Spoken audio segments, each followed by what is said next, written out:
and I feel very fortunate every day that I am on tour.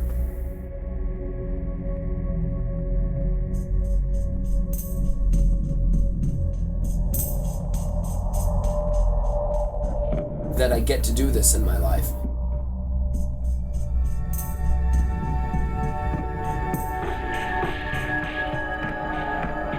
It's what certain people would kill for to do, and I'm fortunate enough to get to do it.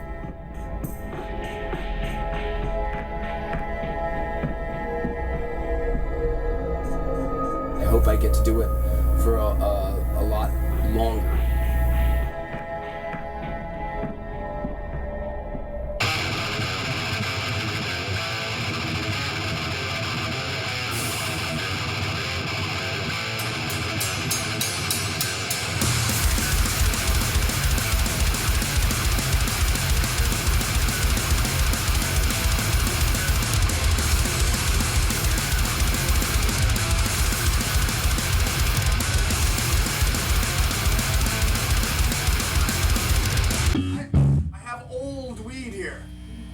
A bunch of old weed. We're gonna pause for a minute. Weed's better than no weed.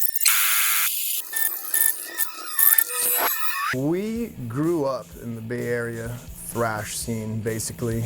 It was like nothing you could ever imagine if that's the type of music you were into. It's weird because when people ask that, it was just so normal for us because we didn't know anything otherwise. You know, it started off with a bunch of people that were inspired by, new wave of British heavy metal that stemmed from, first being into Sabbath and then into this.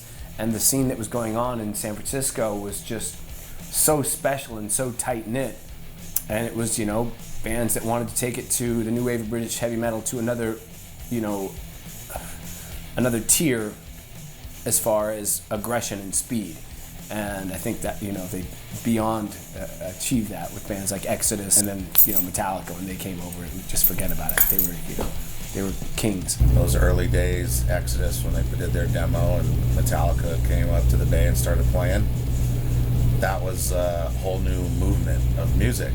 The first time you saw, Metallica, you were completely affected. And I mean, immediately you went back and started writing stuff, a lot more aggressive, a lot more technical. And the great thing about it was all the bands that were around back at that time were all friends and fans, and there was a lot of friendly competition, which I think helped everyone, hone their chops and find their own identity as well. I think what the most interesting thing about the Bay Area was that so many of us bands came from that history, but none of us sound the same. Everybody got their own identity from Forbidden, Death Angel, Testament, Exodus, Heathens, just everybody had their own identity. It was just like the common weekend occurrence for us to go out to the city or go out to Berkeley and try to get into shows and watch bands. Pretty soon we were in one of the bands ourselves. We'd hang with all the other bands, all the aforementioned bands that the Bay Area thrash scene that grew up together. Either at house parties or at shows. We'd go one show on Friday, another show on Saturday. People would come to our shows. Back then, like on Broadway, for example, you had 5 clubs. You can go see shows. You can go catch the early show, the first band on, and then go across the street and catch the next act, and then catch the headliner down the street, on Broadway or something. So I think that scene back there was actually more healthy because there was just a lot of community where everybody went to the same shows. You seen the same fan base, same people, everybody supporting each other, and it was so new. When you played shows back then, you'd look out and you would see, the guys from Legacy at the time or the Exodus guys, and if Metallica happened to be in town, you'd see the Metallica guys out there. And to be a teenager and to see, your peers and people that you absolutely respect out there, headbanging and, checking out your band, it was an incredible time to be alive. It had to be around, Ruthie Stone, not the old Waldorf, because I think that preceded that, But I think the first time they played with us might have been Ruthie's. you know, a bunch of fucking 16-year-old kids.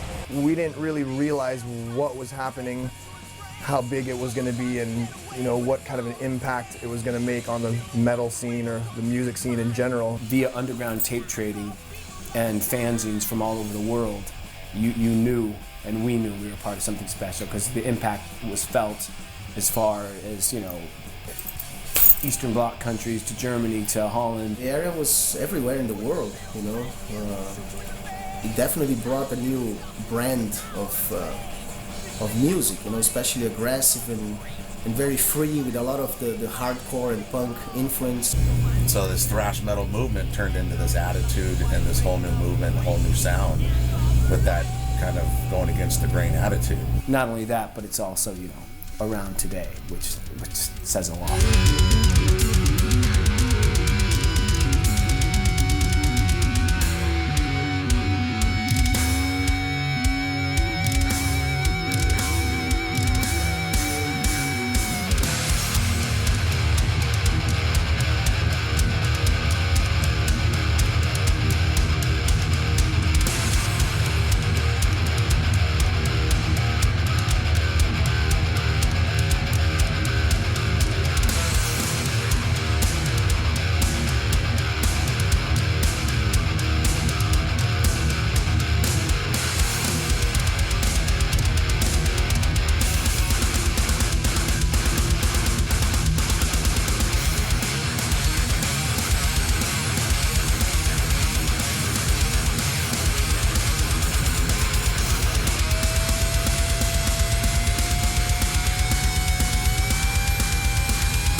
The original lineup of Death Angel was formed kind of by accident. Well, at that time, it was interesting, because, you know, we were in the Bay Area. It was well known. We were the youngest band, and not only the Bay Area, pretty much the world. We were the youngest thrash metal band there was. You know, they were fucking bunch of kids that looked like they're, you know, barely growing their short and curlies, you know, and they were like just playing like totally raging thrash metal. It was killer.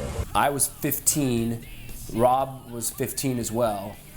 Dennis and Gus were, I believe, 15, 16, and Andy was 11, 12. That was just, it was kind of a really wild thing, because we blew people's minds by, you know, the age we were. You know, originally it was the 5 cousins. And I remember, like, the first thing I think I heard or probably read in, like, you know, like Metal Forces magazine or something like that, or maybe one of those, like, San Francisco zines, you know, it was like about this band from San Francisco, and they were all like 14 years old. They're like a bunch of Filipino cousins, and they were all 14, and I was like, huh? Like, I gotta check that out. Like, what's that all about? At the beginning, we didn't really actually sit down and think, wow, we're so young and we're playing music. The thought never really crossed our minds. Like, imagine what we're doing right now. We're jamming and we're young.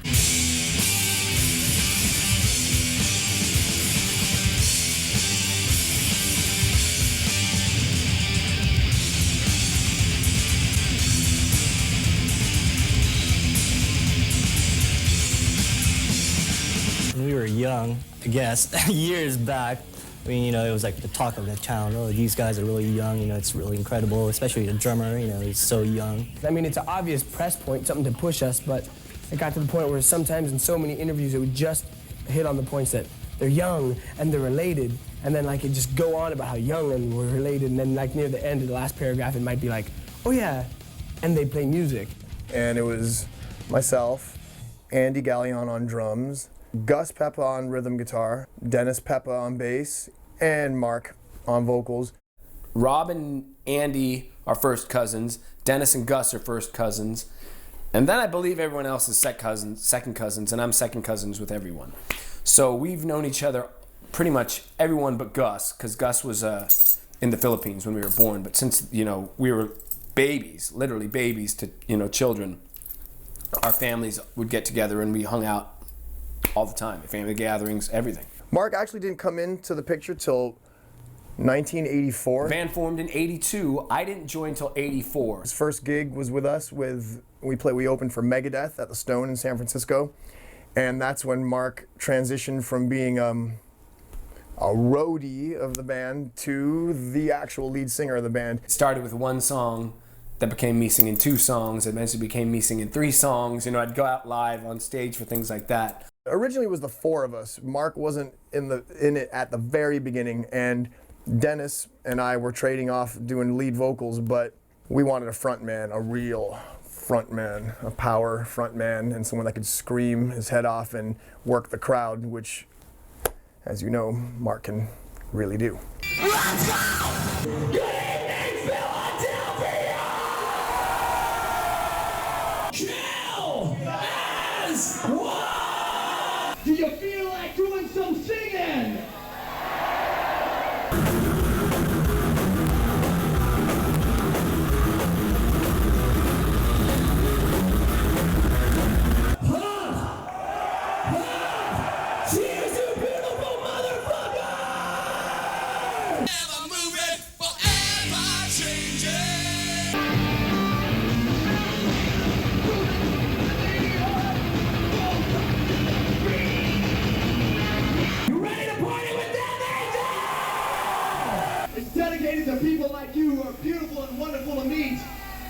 Rob approached me because I was already taking voice lessons and I had this naturally loud voice, and I had this ability to scream, you know, for a really long time, even as a child. And said, you know, come on down to the rehearsal place. Mind you, the rehearsal place was Andy's parents' garage, and we went down there, and Rob had written the song "Kill As One," and we, you know, taped it with a boom box and a cardboard box with a jacket over it. Listened to it back, and, you know, they dug what they heard, and I dug doing it. At one point, we auditioned a vocalist before Mark was in the band. And damn, what was that dude's name? You know, it's amazing enough that I can even remember all this. So, his name might have been Scott. Sorry, dude, if I can't remember your name. But you did good. I remember you holding these long, high-pitched notes that we thought was badass. But somehow, the vibe just wasn't all the way there. And so, eventually, the lineup was solid with Mark on vocals. And by 1984, the end of 84, the lineup was set. I just assumed, well, I guess I got the gig. It was never like this, you're the singer. You know, it just happened.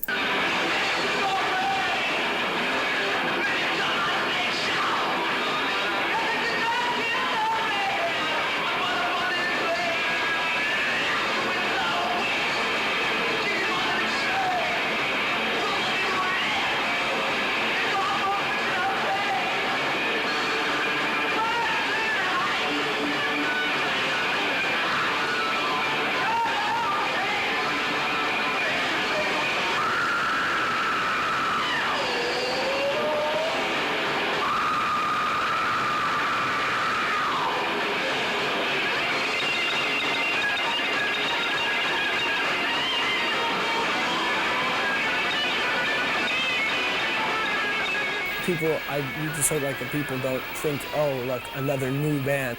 There is a lot of work behind this, and it was just not like an overnight thing.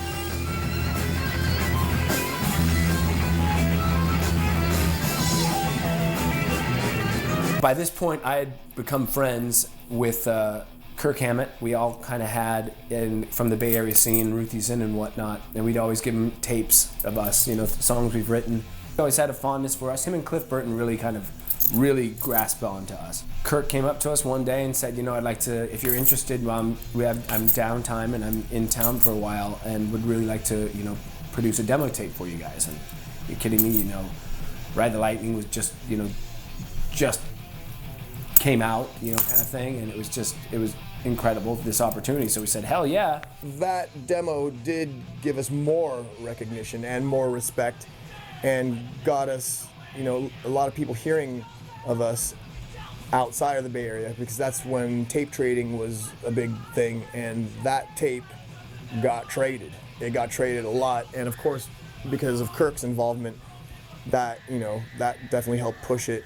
I don't know if I was in high school or if it was right after high school, but me and my friends used to just pick up all different tapes, thrash metal or whatever, and we heard of Death Angel and picked that up. The first time I heard of Death Angel was a friend of mine who was a couple years older than me. He was in the underground scene, like the tape trading scene. I wasn't yet. I was just buying albums, being a metal and punk fan and stuff. And he showed me this fanzine at school. He was a few years my senior, and he showed me it was like a review of the Death Angel demo. It was produced by Hamm, I believe, and I was like, well, okay. It was a 3-song demo. The first song was Thrashers, second song was Killers 1, and the last song was, you know, the Ultraviolence, the 11-minute instrumental. I believe we played at the Ritz in New York. We did. We played New York City at the old Ritz from a demo tape. With Slayer and Overkill because of that demo. There were already people wearing Death Angel shirts then via, you know, just tape trading, and, you know, we printed some shirts. There's silk screen shirts that Rob, you know, silk screened at our high school, but we were selling them, you know, via underground magazines and whatnot, and people would send away from them. But yeah, people were wearing Death Angel shirts. We got up there and played at the old Ritz, and, you know, there was a pit, and people were singing the songs they knew, and they knew more than just the 3 songs from the Killers 1 demo, because they collected bootlegs, you know, from our live shows at Ruthie's, you know. So it was pretty incredible. And it definitely did get us signed. So, you know, that demo did a lot for us, definitely. And that was when we knew we were definitely part of something much bigger than the Bay Area, for sure, when we got here from a demo. And, you know, it was incredible. I fell in love with New York, you know, from that day on. It's still one of my favorite places in the world. Yeah. Off of the Killers 1 demo, we got the attention from Enigma Records. We went to record the Ultraviolence, our debut album. We already had all the songs written because we'd already been a band for years, and we'd been playing these songs live for years. So the process of, like, the pre-production was basically no pre-production. We didn't even understand what pre-production was. We just did some extra practicing and went into the studio to record it. It'll always be my favorite record, to me, hands down.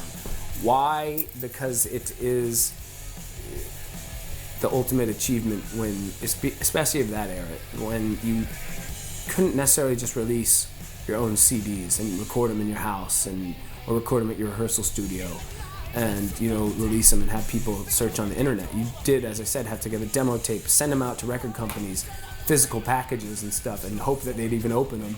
And if they did, you know, you'd do the back and forth thing. And so to get signed back then, it was a huge, huge accomplishment. We recorded that album in 3 days. 3 days from beginning to end. Okay, so needless to say, there's a lot of energy on that album, a lot of feeling and raw energy, and you know, you just can really feel the angst and the punk rock vibe of what we were going through, and, you know, basically due to the fact that we had no experience and no budget and nothing else is why it was so raw. But it's cool that way. I mean, it's kind of cool how, you know, a lot of people's first album was really raw that way because of that. First time I heard of Death Angel was probably 1987. Ultraviolence. And a friend of mine was going to interview them. She worked for Spin magazine. And she was so excited about it because I guess at the time they were the youngest metal band. And I said, yeah, it's cool, man. They're from SF. Bill, the Carcass guitarist, had the demo or something. And for me, I remember the album came out, you know, one of the skulls, the logo. That, to me, to this day, it's one of my proudest moments ever, was the day I held the Ultraviolence in my hand for the first time. You know, full artwork and whatnot. It was incredible. And it was, you know, I remember they handed me the CD of it, and I thought, what's this thing? This is a joke. You know, it mostly was released on vinyl, and they printed a few CDs. Listening back to the album, of course, I could just see how it's not that tight, but compared to the albums we did later. To me, it is just our quintessential thrash album that we've recorded. But I still love the album because of the feeling and the vibe that it has, and it just captures us totally in that moment. Yeah, I love it. And to this day, it's revered by people in the thrash metal scene, and it always makes top 20 lists of the Bay Area thrash metal albums or thrash metal albums of all time or whatever. So it's it's a piece of work I'm really, really proud of. It ended up to be a classic thrash album.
Before I was even playing drums, before I was into the idea of being a musician in this scene at all, I had their stuff. I was familiar with their stuff. I had the Ultraviolence, and there's an instrumental song on there, and I kind of learned a little bit, tried to learn a bit about the band. There wasn't even the internet back then to research all this stuff, but I knew it was kind of like there were a couple brothers in the band, and that was cool about me and Willie starting to play music together. Dennis and Gus, who are cousins, by the way, even though they have the same last name, they're cousins. And they were kind of one of the first bands that, although at the time you could tell they were just kind of coming into their own at their age, they were really pushing the musical capabilities, the boundaries of what people were doing with heavy music at the time. We kind of pushed the envelope and brought in a bunch of different sounds that weren't typically heard on thrash metal records or in thrash metal songs. We were trying to definitely push ourselves to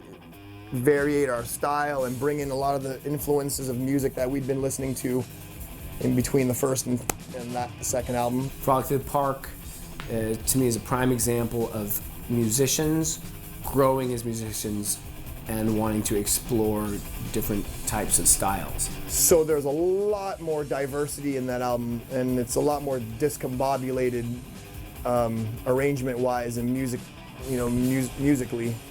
And we were all growing as musicians and growing as kids. Hell, we were kids when we recorded the first album, to young teens, and by the second album, we were all latter teens. And we kind of feel that Frolic Through the Park is kind of our bastard album, so to speak. It's kind of our odd album, but a lot of people like it. A lot of people love this record. It was one of our most popular selling records because of a track on it called Bored. The song was initially a joke, really. We were just messing around, writing something with this crazy groove, and it wasn't even supposed to be on the album, but the label, they liked it, people liked it, and everyone wanted it to be on there because it was catchy, I guess, and so that was the first single and the video that kind of got us a lot of exposure. I'm bored.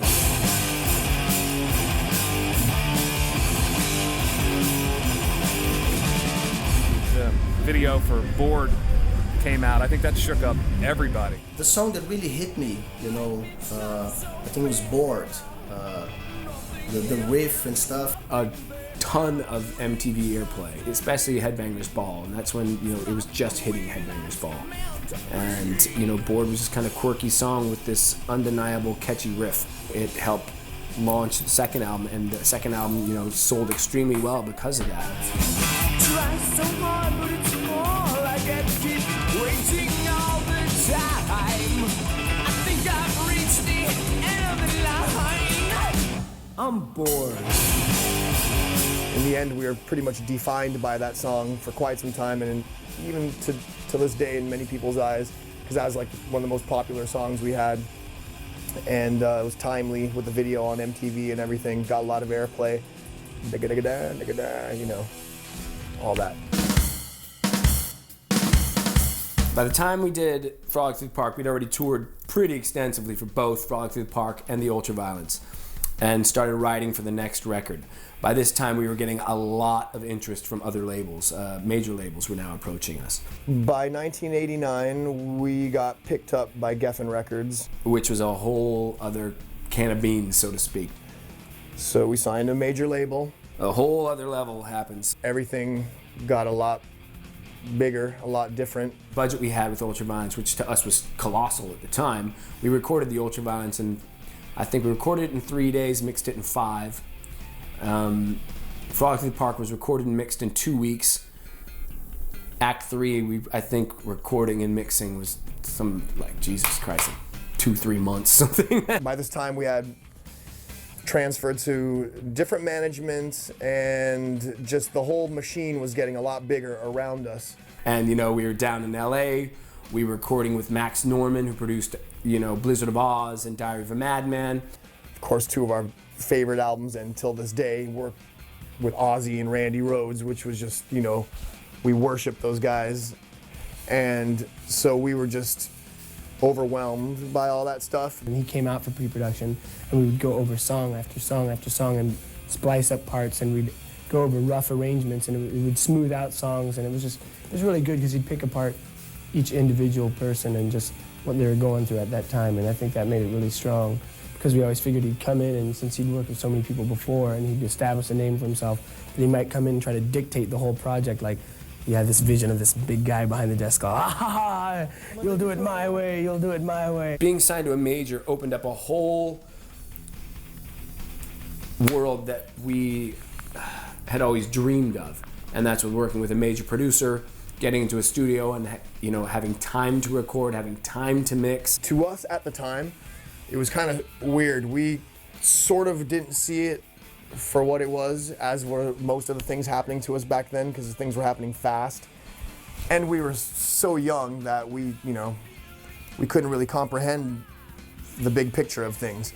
Things were just happening right then, and a lot of people were advising us. At the same time, Geffen Records also really, really pushed us. We weren't really able to enjoy, I think, aspects of getting signed to a major label, and, you know, the power and the money that came with it. We didn't know about that. Our manager was kind of taking advantage of us at that point in time. That's a whole nother story. So things were sort of the same to us. You know, the only thing that really changed was that we just thought everyone was just getting a lot more strict and forcing us to do a lot more work and forcing us to do this and forcing us to do that. And, you know, all we knew is that we were now getting $600 a month. We're getting $600 a month to live off of and work on music only for that album. And we wrote, I believe, something like 30 or 40 songs for that record. And prior to that, you know, with Ultraviolence or Frolic, we might have, you know, a couple extra songs, and that would be it. At the same time, our label and our management was just, you know, having us rehearse 6 days a week, all day long, writing and rehearsing, and we weren't used to that kind of discipline because, you know, we were still liking, you know, screw around and waste half the day running around skateboarding instead of practicing when we were supposed to be. But we learned a lot of discipline from that experience is what happened in the end.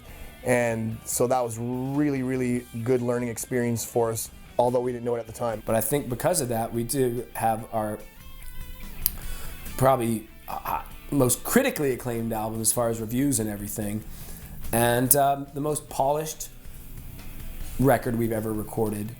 And to this day, you know, many people from so many different bands of multiple genres of music cite that as an influence of theirs. And I think it definitely put us on the map as far as a force to be reckoned with in not just the thrash community, but, you know, a hard rock community as well. So we were getting pissed off because we just thought we were done writing.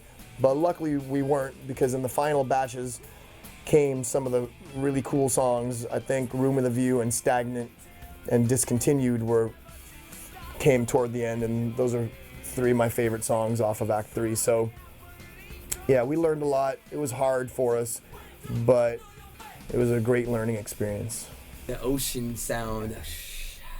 You know, I'm sitting there like, you know, what is this? What is this? Death Angel? Oh, it sounds heavy. It looks kind of cool, you know. And then it's like, dun dun dun dun dun dun dun dun dun dun dun dun dun dun dun. I was like, oh shit!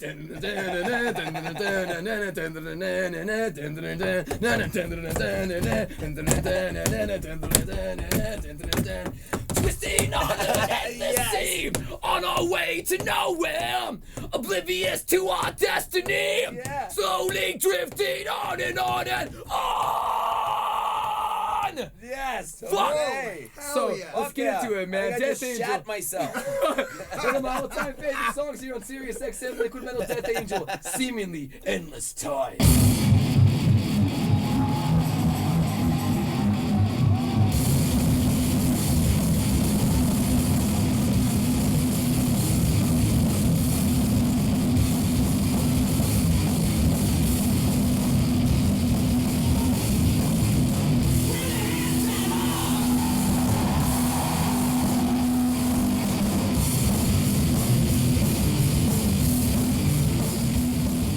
Tour for that record was phenomenal.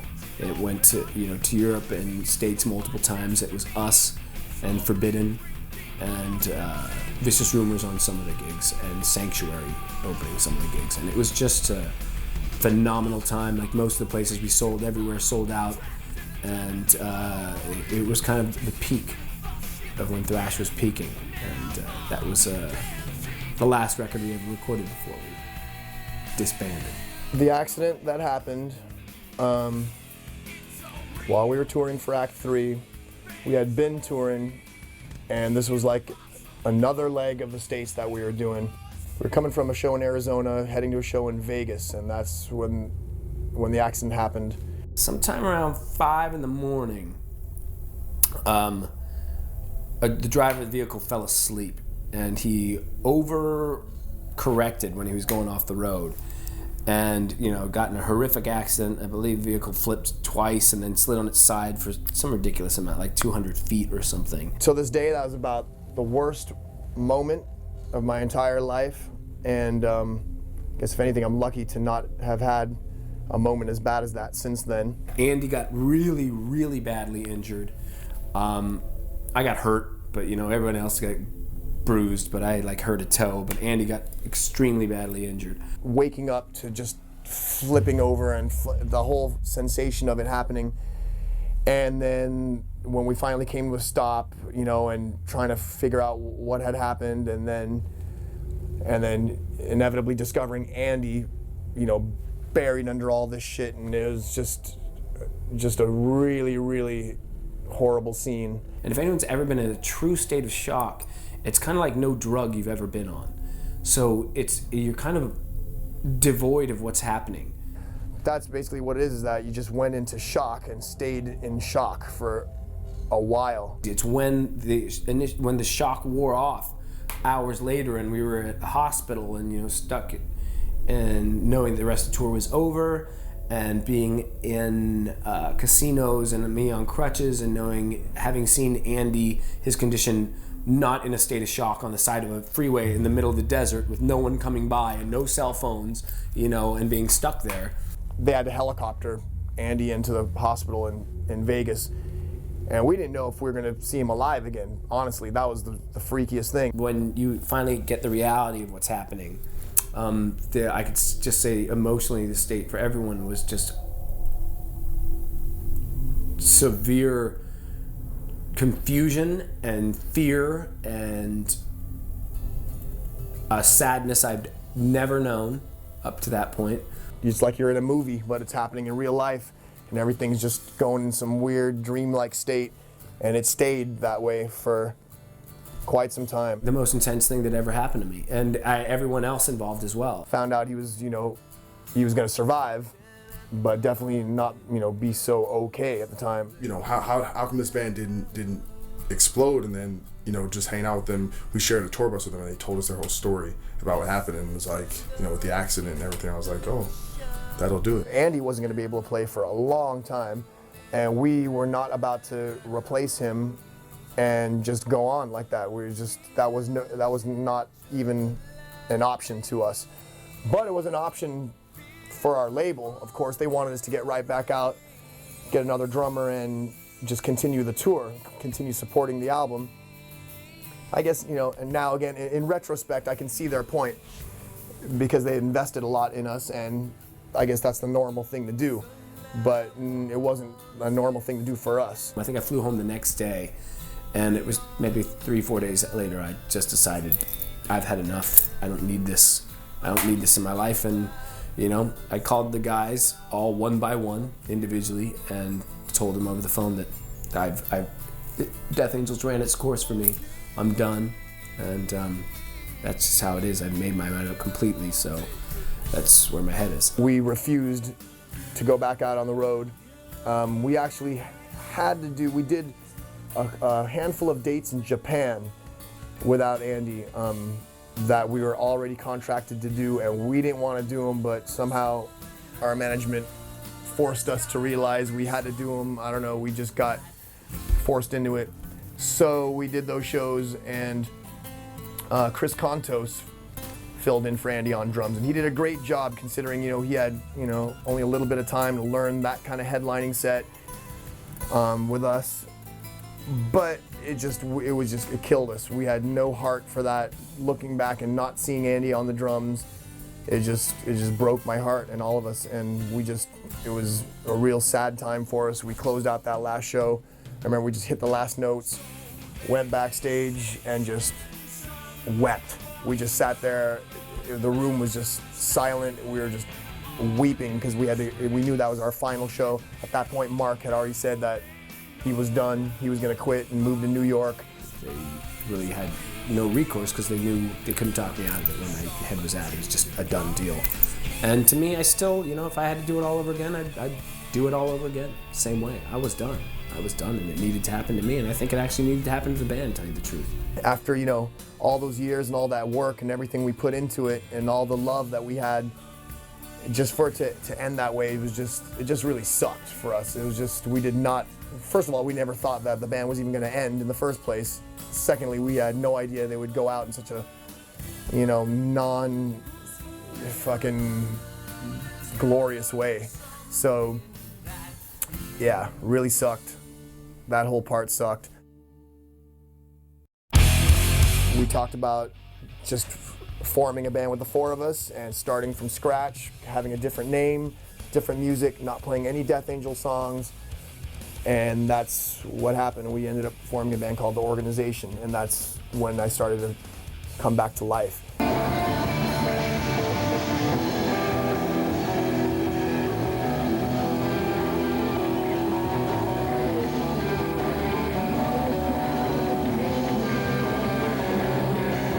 They went their way and I went mine, and I just thought that was it.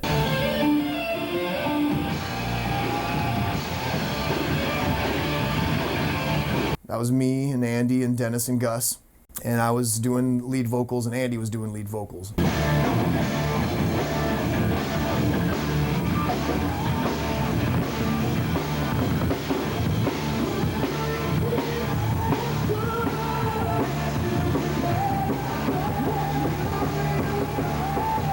Not thrash at all, and it was deliberately a departure from Death Angel. So You know, when people would compare the two and whatever, to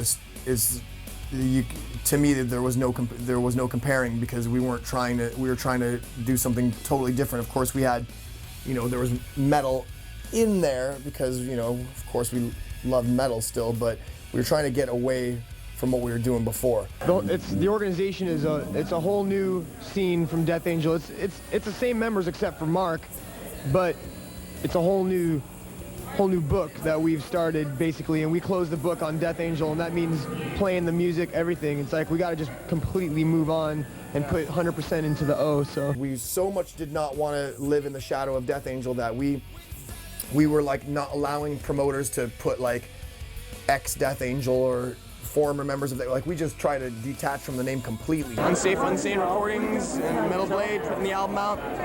Should be out hopefully by November, maybe October.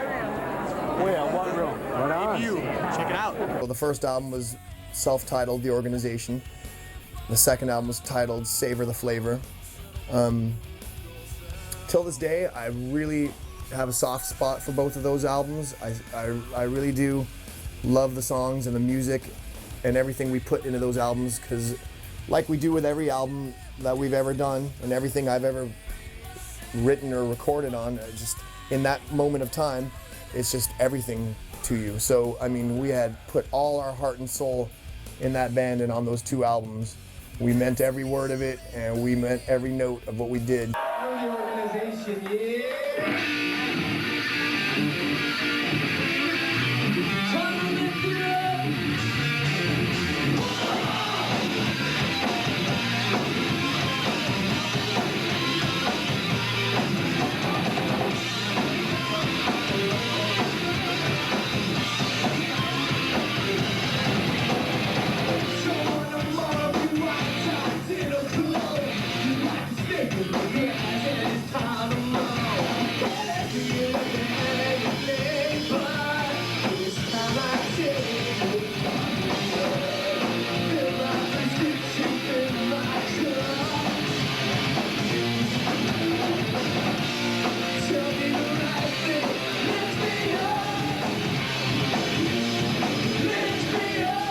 And it was a fun time because, again, we were kind of cut loose from the major label, we were cut loose from our management, and we were kind of our own guys doing it kind of, you know, DIY style. And we had formed our own label, and we were just doing everything ourselves, which worked against us in the end of the day because we didn't have enough power or experience to know what we were doing, but we tried. This is the set list for the evening now.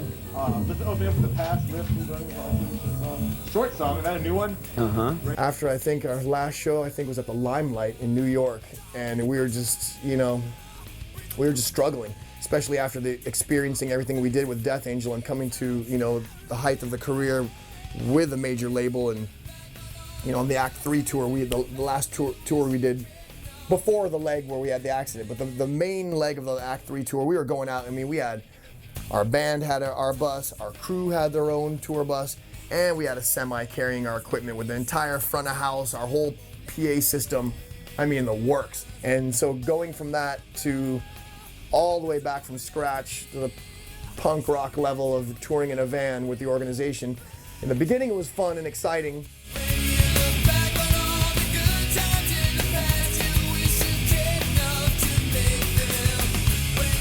Just really disheartening after all the work, and we just realized we were we couldn't do it anymore. There was nothing. There was no money. Everybody had we couldn't leave our jobs anymore, and so we just had to go home and pick up the pieces. So we went home. The O disbanded. Mark moved back from New York, so he got a hold of me just to get back in touch and hang out and stuff. So we got in touch. It had been years, and of course we hit it off immediately because me and Mark just vibe out like that. I started to play in a band called Swarm with Rob.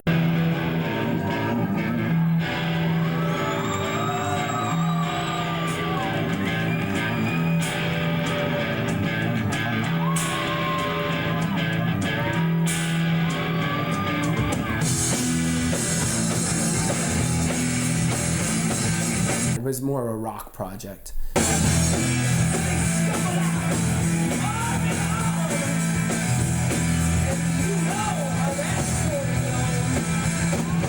Michael Isaiah on bass, me on guitar, Mark on vocals, and Andy on drums.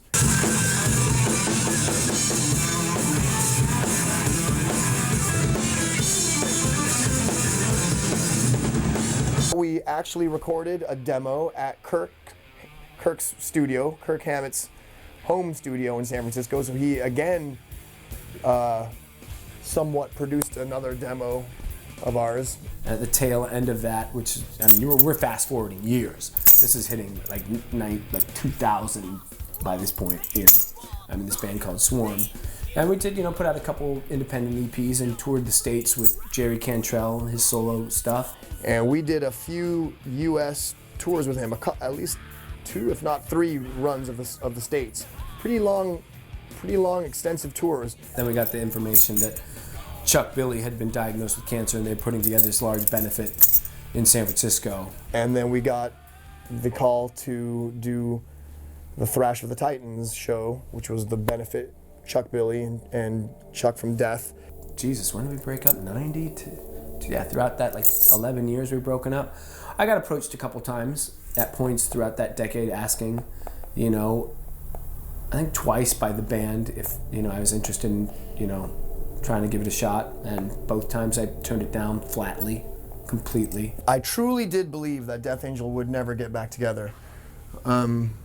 When we said we were never getting back together, we weren't bullshitting. Really, because it was so deep of a thing to us. It was, it was a family affair. It was much more than just music. It was totally our lives. I mean, it was just what we grew up with, and it was so special to us and so deep to us. And the way that we had to come to an end, we just thought that just the right thing to do was just to stay permanently done.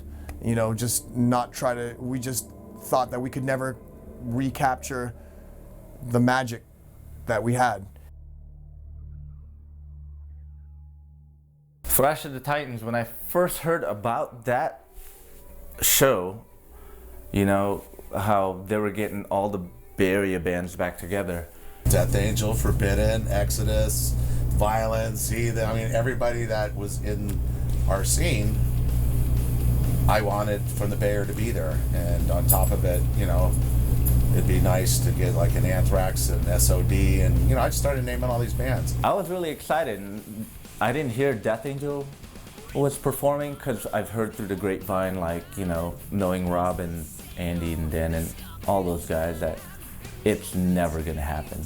We got approached, all these bands were reforming, and people were flying out to do this show, and bands were playing, and we did, and we all sat down and talked and thought, if we're ever gonna do it, this is to be the reason to do it. Mark telling me they had offers from promoters and all these other offers from other people to do shows and get back together, and they've always turned it down. So having to hear that they were gonna do Thrash of the Titans was like, holy shit, this is gonna be like the icing on the cake for that show. I ended up on the phone with Chuck. He asked me personally that it would be a big favor for him, and at that point that really sunk deep into my heart, and that hit home in a big way. And then at that point Andy had been hearing about it, and he was into it. He was telling me, let's do it, for that. And so it made sense, and I couldn't believe that we were saying the words, but we ended up, we were saying, all right, let's do it. I just remember, calling, asking, would you guys want to get back together? And I know at first there was the first reactions were, well, I don't know, I don't know, and I think that's what every band's reaction was.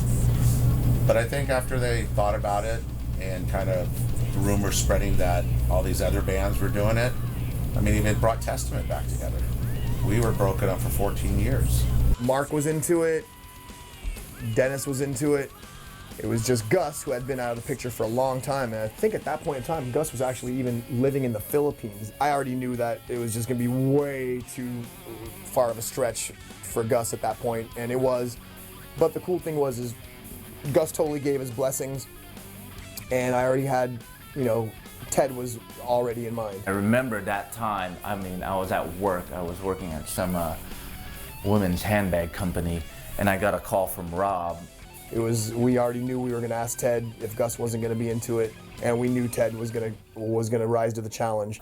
And when Rob called, you know, he told me, hey, we're reforming for the show, and I was so stoked for him. I was like, dude, that's going to be badass. I'm looking forward to checking you guys out. And he actually told me, you know what, I'm actually calling you to see if you want to get up and play with us. Didn't take him but 3 seconds to think about it and accept. I told Rob, fuck yeah, dude, I'm into it. And so it was set. As soon as I hung up the phone, the first person I called was my wife. Dude, Rob called me, he wants me to jam with him, Death Angel, fucking Thrash the Titans. But it was kind of weird. It definitely wasn't easy for us because we were on the road with Cantrell, and when we were gonna come home from that tour, we were gonna have 3 days, and then Thrash the Titans was happening. After I got off the phone with him that night, I met up with Rob at Swarm's rehearsal studio out in San Francisco with my guitar and amp, and we just ran through a few songs. Those guys left on tour with Swarm for like a month and a half or something. And so we were on tour rehearsing, you know, playing to the CDs and just practicing and trying to do any little bits at sound check with me and Andy and Mark that we could. For that month and a half, all I did was listen, practice Death Angel, to the point where I was fucking getting sick and tired of listening to those songs, but I had to. Meanwhile, Dennis and Ted are doing their homework at home with their CDs and headphones. I think Dan had a lot of things going on, so I was just, okay man, I have the set list. I gotta learn it, I gotta figure it out. So when it came down where everyone had time to get together, it was 2 days before the Thrash of the Titans. We came home, did 2 rehearsals, fucking hit the stage.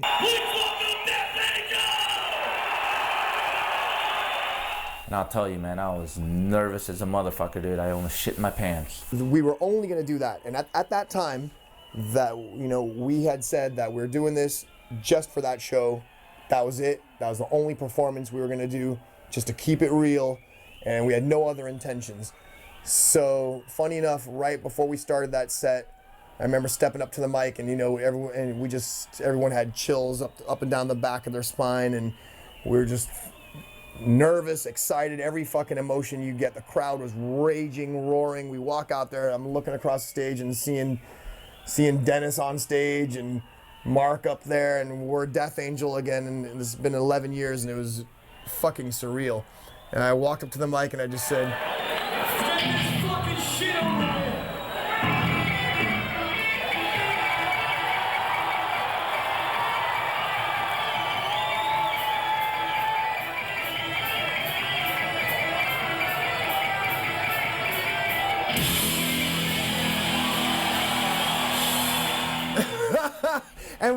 and we went into the set, and funny enough, that thing has never gotten over with yet. I'm glad he said that, because at that point I was probably thinking the same thing too, like, holy shit, man, let's get this over with so my nervousness will just be done. Within 45 seconds, I was hooked. Fuck, man, I was nervous as fuck, man. They had 2 rehearsals and a big show. And it's been over 10 years since that moment, and that's the ironic thing. But it was killer, man. The crowd went off, we went off. It just, all the old feelings came, the old good feelings came rushing back, and it was definitely a feeling like no other. And I knew I missed it, you know, beyond my wildest dreams, but I never felt that way while it wasn't together. Not one bit.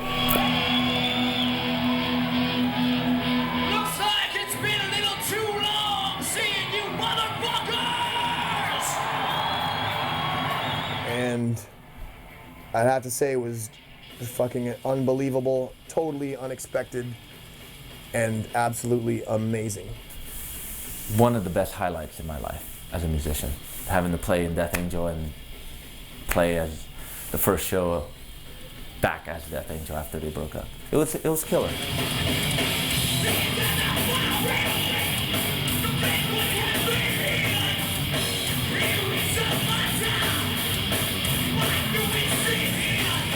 And I guess after that show, everything started to snowball. I mean, everyone was stoked. I could see it in everyone's eyes. Mark's eyes, Andy's, Dan's, Rob's, everyone was just excited. And at that point, I was like, okay, I just did this one show, just whatever, let's just move forth. And things started rolling after that. Let's do another show, let's do a tour of Europe, let's do this, let's do that. And all of a sudden, we signed a Nuclear Blast. And here we are today. I had to go get cancer, to bring Death Angel back. See how much I love you guys, man. I go to the ends of the earth. I like everything about Ted. Ted is one of these people that is a fucking invaluable person on your team. I'm not just saying that because he's downstairs. He's easygoing. He's easygoing, but yet productive. Okay, another thing about Ted, he's sober. He's very sober, and that's very helpful. We just make a great team in all kinds of ways because he's kind of like the opposite of me. So we're like two sides of the coin that mesh together to make a good coin. He's just got a great attitude. Ted's quiet, I'm loud. And he lets things bounce off him. Ted's got a fucking incredible memory. My memory almost doesn't exist. He's a great guy. He's got a great vision of how he sees this band. I play Jackson, he plays ESP. And for people who don't know Death Angel from anything but pictures, they just assumed he was an original member because he was Filipino. Ted's early, I'm late as fuck. Ted's fast, I'm slow. I'll tell you one thing. They never said I was in the band. At this point, I'm still waiting for Rob or Mark to say, you know what, dude, you're in the band. All I know is I got the call, we're doing this tour, we're doing that tour, and all of a sudden we're gonna sign a Nuclear Blast, we're gonna do a record, and I'm waiting. I'm waiting for my contract, man. We sign to Nuclear Blast, we start writing for the first comeback record. They instilled the confidence in us that we could write new material and put out another album and have another life as Death Angel in the present, not just playing the old songs. Technology had come so far since we recorded even Act 3 in that over a decade. Recording was just, it was wild what studios even look like nowadays. The Art of Dying is the album that Death Angel created and put out after we reformed. To get to see Death Angel write a record, because I've been a fan for the first 3 albums, and to have to actually be in a rehearsal room with the 4 originals writing a record was a great experience, having to see how it all came together. We've all grown entirely as musicians, and at least got some of the curiosity of, I wish I could play this music when we were under the cage of thrash metal in the 80s, so we thought. I never recorded an album, and I've done a lot of demos, and having to see how every band, working with a producer, working with individuals in the studio, and seeing everything come together it was a tough experience, but a great experience. I think for what we accomplished on The Art of Dying, we did exactly what we set out to do as far as getting our foot back in the door, garnering a lot of respect from the press and fans, and getting to have new product to tour under. It basically does reflect on where we are exactly at. You can hear us discovering each other again in that album, but out of it came some really killer shit and also some kind of mixed up shit, but that's how it goes when you're making a record. To me, that's expected. I mean, we haven't written together in 13 years, but the tour for the Art of Dying was wonderful. It's a whole different monster, having, first time to go out on a real tour in Europe, playing these big festivals. It was just a phenomenal experience, and I still have that same giddy feeling today as I did back then. After The Art of Dying, that's when people started having children in the band. So you put out one record, we tour for it pretty extensively, and then all of a sudden the band takes a 2-year hiatus. Andy had a kid, Dennis had a kid, I was about to have a kid, and these guys were getting ready to have their second kids. And so everything was getting complicated with having kids and trying to deal with this band and the schedule we were keeping. It was getting things were getting difficult. You're raising a kid. Who am I to tell you that, you know, the next record I play on is more important than you raising your kid? You know, it doesn't work that way. It was the mixture of the darkness, of the complications of things going on at home, but the happiness of, you know, the good things that were happening for the band. So that's always a weird, bittersweet feeling, because things that are happening good for the band is not really good news at home, because what that means is, you know, bye-bye daddy for long periods of time. So that was getting to be painful for 3/5 of the band. So people have their priorities. People are, you know, having children and need time off and can't tour as much. And, you know, Andy moved out of the state. Andy moved to like Arizona or something for a while. And so all of a sudden, you know, after a 13-year hiatus, we write a record, we record a record, we tour, and then all of a sudden we're on a hiatus again. Which, unfortunately for me, who has no children, am on a hiatus. Now we wanted to definitely take it further. We had been together for a while now. We felt like a normal band again. We felt tight and comfortable with each other and where we were at in our place in the scene. After everyone gets their, you know, kids, I guess, to where they think they should be before we can start writing again, we start writing for the next record. So now we had a lot more confidence going into the next album. We then, once we started demoing the songs, were searching for producers and yet to find one. And we were fortunate enough to hook up via Danko Jones, Nick Raskulinecz. Produced a lot of killer albums that we really love. And the Studio 606, was the studio in Los Angeles that he owned with Dave Grohl, the Foo Fighters. Nick ended up being a huge Death Angel fan. Loved Act 3, loved the early stuff. Said whatever we need to do to make this happen, I want to make it happen because I want to work with Death Angel, which was phenomenal for us. With that, we kind of got this real, you know, inspiration that we're going to do this record, this great, amazing studio. Killing Season we knew was going to be a much more aggressive album than the Art of Dying, and a lot more, we knew we wanted it to be a lot more concise. We went down there and it was even fucking more amazing than we thought. It was fucking incredible studio, incredible room, multiple rooms.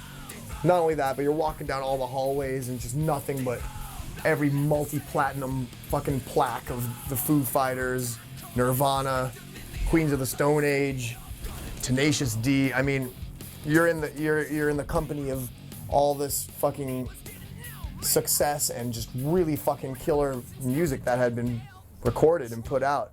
We recorded it down there and it got really, you know, good reviews, better reviews than Art of Dying, and outsold Art of Dying, and then we toured for that record and, you know, did quite a bit, you know, toured pretty extensively for that record.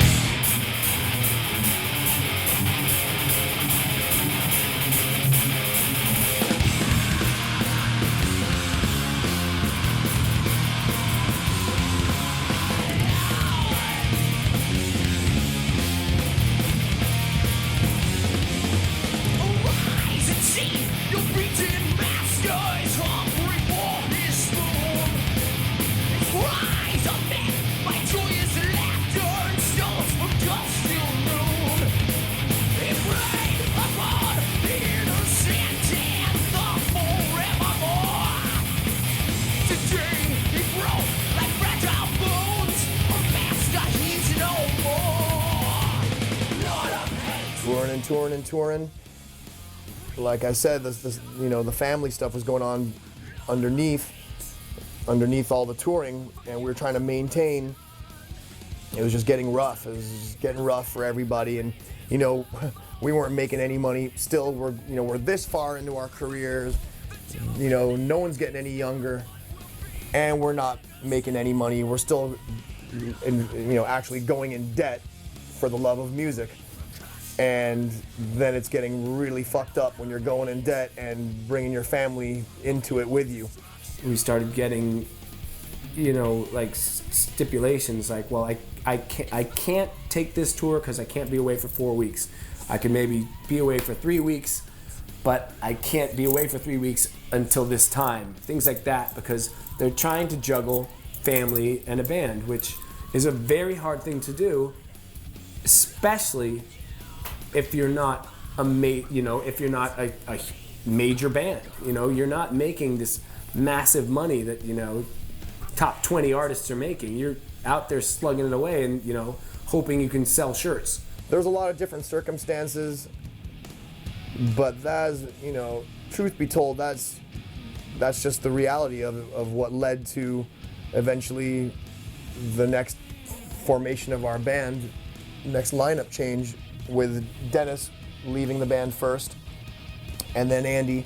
I think both Dennis and Andy took it as far as they could take it, and they had to go. It happened at different times, but within the same year, and for the same reasons. Of course, there's definitely truth to the fact that there was musical differences going on. That's for sure. Den's a punk rocker and he loves punk.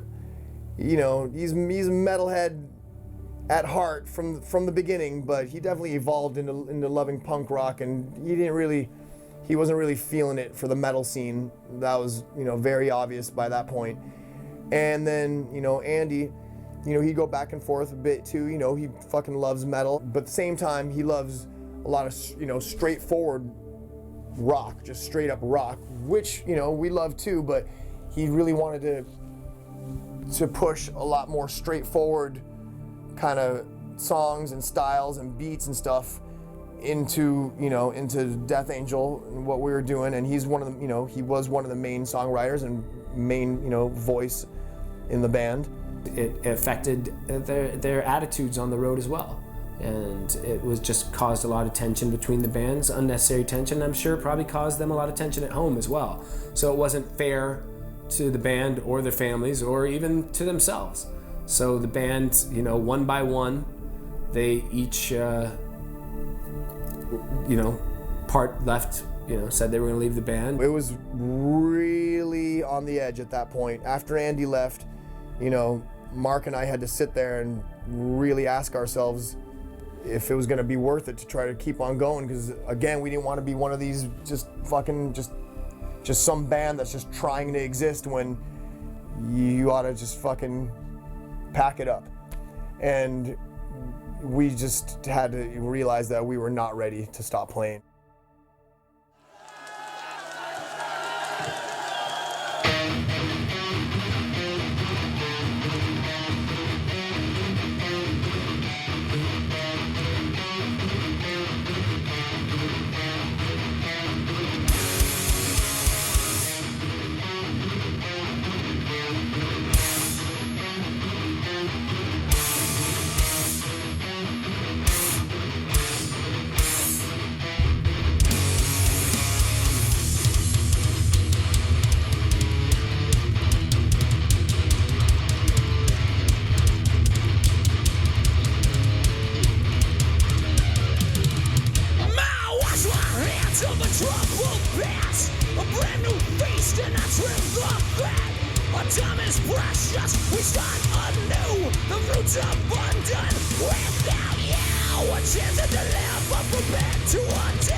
Just for a count of two, huh?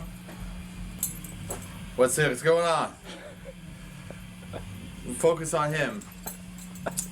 The first one that had been... That goes back into the Tom thing after? Uh-huh. Yeah. Just the pause of the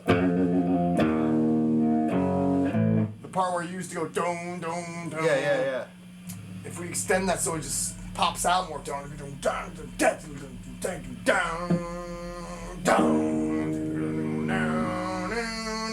It like have to be unnaturally longer than that's cool. Than the two, like the maybe just four. Yeah. Like it just like overhang, like it'll trip out of the beat because it's two. Like the whole four section doesn't get completed. Totally. But it might be kind of cool. It's very important to go from to.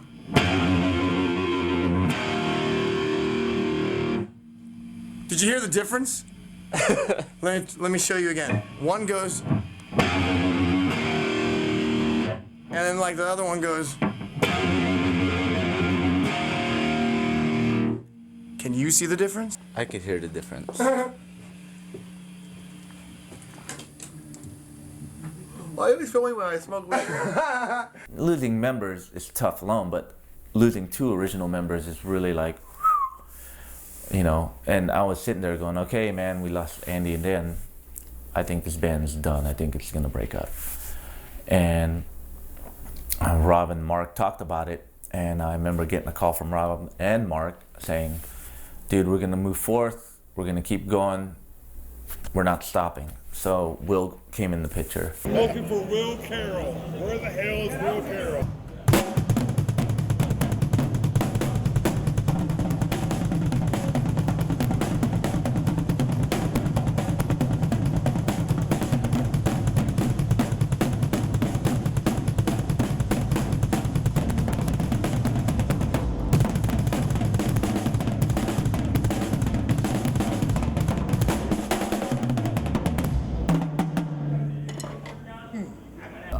There he is, fucker!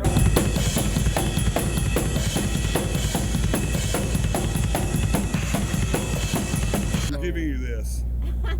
Oh shit! I used to have one of these, dude. Hang on, I used to have one of those.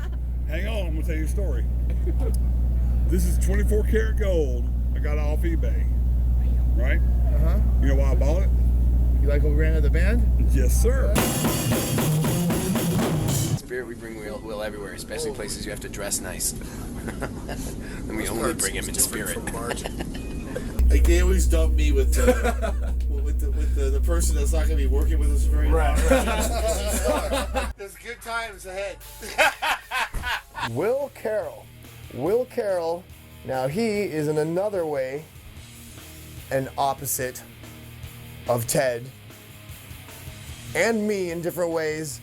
Well, Will's Will's the opposite of everybody, because Will is just Will. What the fuck are you doing? Somebody get me a doctor!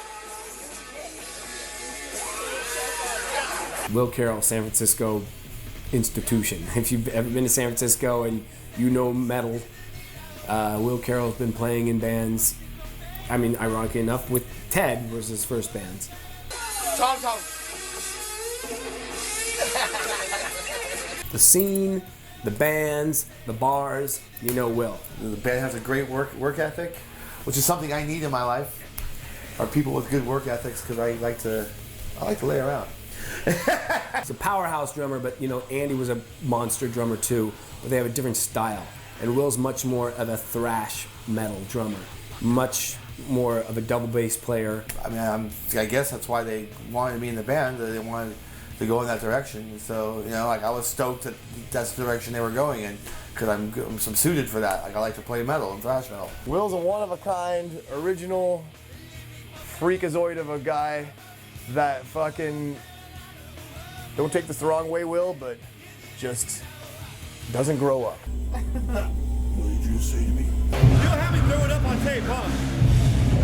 Now, It's gonna happen maybe today. Maybe in 5 minutes. Come on! And there's no way this is making it on the movie, bitch. I'm on the road all the time.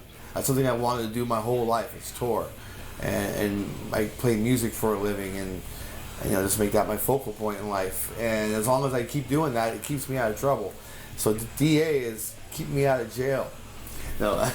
So the moment he walked in the door rehearsing with us to what he is now, He is a completely different drummer than when he even walked in to rehearse with us the first time. He is grown into such an incredible drummer. I really, really love hanging out with Will. You know, at the end of the nights after shows, a lot of the times it's me and Will are the last guys up, just drinking and listening to fucking Zeppelin or something, and just like air drumming and fucking air guitaring every lick and every note, and just pointing. I'm pointing out drum stuff to him, he's pointing out guitar stuff to me, and we have this just fucking really cool chemistry between us that really works well in a musical situation. He is a joy, an absolute joy to be on the road with, because he's absolutely hilarious, very social, and like a fun loving guy. No. At the time, we had a bass player, Sammy Diosdado, who was in my side project during the hiatus after Art of Dying between killing season. He came in to help us out for a few tours and whatnot, and he was in the band, but we started writing Relentless with Will and Sammy. Then Sammy left and Damien came in. Oh, I first joined the band. I guess there wasn't like a doorway I crossed through where it was like non-member, member. It just happened that I got to know the guys a little bit better. They had tried out another bass player, or they were going with another bass player, and for whatever reasons it wasn't working out. He was my initial one who I thought was going to get the gig immediately after Dennis. Damien is, you know, the newest member and the baby of the band, but at the same time he's got an old soul. You know, he was my initial thought. A lot of times you should just go with your gut. Hey, we got a show, do you want to come play with us? So, like, of course, I'm like, well, yeah, where is it? And they said in Eindhoven, Holland. Damien got in there. Damien knew, already knew some of the early stuff, and then within a week he knew stuff off multiple albums and the newer songs we were already writing for, what would soon become Relentless Retribution. What's really cool about Damien's dynamic with the band, and especially on tour, is Damien he's actually really to himself, and he just loves to fucking play the bass. And I have no problem with that. Phenomenal bassist, just simple. Him and I are like probably the polar opposites, not probably, we are the polar opposites in the band. So, to be quite honest, like the time we spend on stage is probably the most time we spend together on tour or behind the scenes. Like, he likes to work out, and I like to eat pizza and read comic books. And, so like that kind of doesn't work out together. Like, unless I'm jogging with him, reading and eating a pizza, that's not going to happen. Probably the most well-schooled musician in our band. And he just that dude will just play for hours, all day long. This guy just loves to work out and play bass. I'm just like, dude, you're gonna play 4 hours, and then we're gonna play our hour and 45-minute set, and then you're gonna play again after the show. Maybe you gotta give it a break. I sleep a lot, so I'll sleep all day till about 5, and when I wake up, he's already ran 3 miles around the city of Leningrad. I don't know. he's found some lost Boy Scouts in a forest, and he helped them out and then ran back to the venue. But he's always off, doing his own thing, and I'm usually sleeping. So if you ever need to find me, you know where to find me. I'm sleeping. Got this on stage, this abounding energy. So from start to finish, he's on fire, and he truly is just musicianship's just incredible, amazing stage presence, and a really, an easygoing guy, and just likes to, a lot of times just likes to, just wants to jam, man. And if you just want to jam, it's good that you're a musician. He's the newest guy in the band, and I've known him the least amount of time. I knew Will a lot longer. I knew Will from back in the old school when we were kids, but I didn't know Damien back then, so I'm still discovering Damien, and he's still discovering me. But fucking awesome, man. We have a fucking solid lineup. It's fucking great. I guess that was my introduction. So we moved to an entirely different rehearsal studio, but with us, it was a way to wipe the slate clean. We're like, new lineup, new record, let's fucking get the hell out of this room, go to a new room, and start anew. And then we started writing in the new rehearsal studio. When we started doing the songs for Relentless Retribution, I knew that we had to take a different path than what we'd done in the past, just mainly for the fact that we had a different rhythm section. The music that was coming together was really heavy. It was really intense. I mean, at that point, we had a lot to prove. Mainly Rob and Mark had a lot to prove, considering, you know, can they still do this, you know, without everyone else? But when Rob started writing these riffs and started coming together, it was like, holy shit, this is really fast and this is heavy. I knew that when we got together that the sound was going to be heavier right off the bat, because I know Will's style of drumming. I know like what his strengths are. A lot more like just a lot more teeth to the music compared to the last couple releases, and just like a kick in the ass all of a sudden, like a shot of adrenaline in Rob's arm. Like he was just writing more like chugga chugga chugga chugga, just more like straight up metal riffs, you know, or thrash metal riffs. We knew for this record, writing it, that Rob would have to write all the riffs, just hands down, for it to sound like a Death Angel record. And I wasn't into the idea of trying to recreate the same thing we did before, just with different people, or try to replace them, fill their shoes, whatever, try to, you know, just put people in place of Andy and Den and keep the same kind of thing going. We had to just take it to what direction it was going to be with these guys' playing style. Rob had a lot of aggression to let out, and at the same time, Will came in and he's more of a metal drummer, so having to see what Will could do, playing fast double bass, doing all this fast thrash beats and crazy thrash drumming, Rob kind of fed off that and kind of wrote, in a sense, towards Will's writing. So when the music started coming together, it was like, holy shit, this is heavy and fast. That's exactly what we did, and what ended up happening was we just ended up going in kind of a more, I think just a more aggressive and heavier, just a heavier direction and more metal. Because that's where these guys fucking love thrash and they love metal. And Will is a total thrash drummer. And, you know, and Damien being such an amazing musician that he is, I knew that we had a lot of options and possibilities for bass with him, because he had the talent to just write a lot of different types of, he just fucking knows a lot of musical shit. I knew that the songs were going to be tailored around that style of pounding drumming, of just aggressive, you know, brutal, beastly drums. More menacing. Yeah, definitely more metal. Once I started to see, you know, get used to the style of their playing, then I just started to try to write the songs that went in that direction, that fit with these guys' playing style, and I think it really worked out. When these songs came together, it was very obvious right away, like, oh, you got that riff? Dude, you need this. This is what you need right there. Yeah, I was really stoked when Rob started showing me the riffs and the songs. I was like, hey, I can do this, man. Let's make an album. I'm having a hard time starting the song off for some reason. That's trippy. I can do it on my own, but whenever I count it off, I freeze up.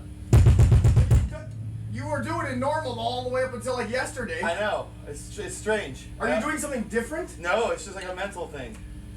Because now it seems like, are you... Yeah, right? Yeah. See, that was a little off, right? What's happening here? Yeah, they're all hitting at the same time. Yeah. Check it. 1, 2.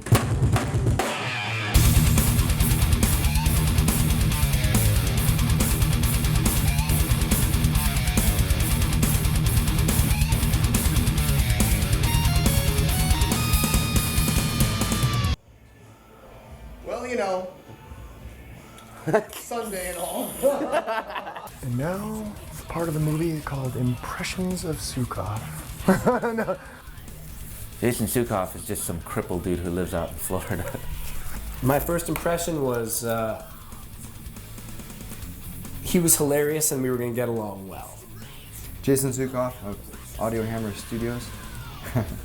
Who is Jason Sukoff? Guy who gets thrown out of Anthrax's dressing room. That's who he is. He came to show a couple shows of ours in Florida. One he actually, didn't get kicked out of. How's that? I need everyone to know that 1,300 years ago, before testicles were invented, there were moons. Moons. I thought he was a goofy ass motherfucker, man. Tell you the truth. Vlad spoke to him on the phone because we were talking about doing the album and stuff, so we were, in communication over the phone, but that cannot prepare you for meeting Jason in real life. Rob was teaching guitar lessons, and a student of his brought in a tape by a band called August Burns Red to learn the stuff. It was like, whoa, man, the thing with the that, and then something with like the riffs, and he was into it, and he wanted to know who recorded it, and I guess that was me. That was cool because, of course, I've heard of Death Angel since I was like 10, which is probably the only band that I'll ever get to work with that I've heard of since I was 10, which I completely back because that never happens. I went out there first by myself for the first couple days to do the initial scratch guitar tracking with Jason before the rest of the guys came out. So I get over to Jason's and yeah. I'm a Joseph and I live inside a magic Jewish land. When I'm shooting, I somehow that people understand. When I'm looking at my nipples, I will never get away from the people inside my face tonight. Rob already had forewarned me that he was an absolute madman. Don't blame the dildos!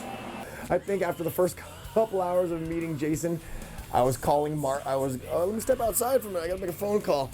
I think I was calling Mark going, dude, I don't know about these guys, man.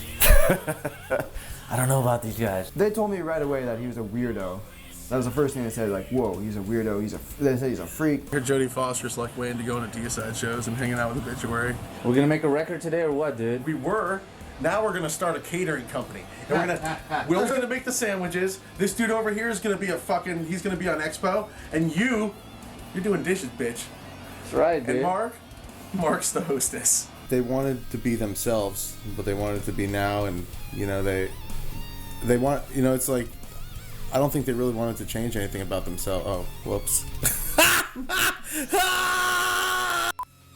Like a heavier version of them.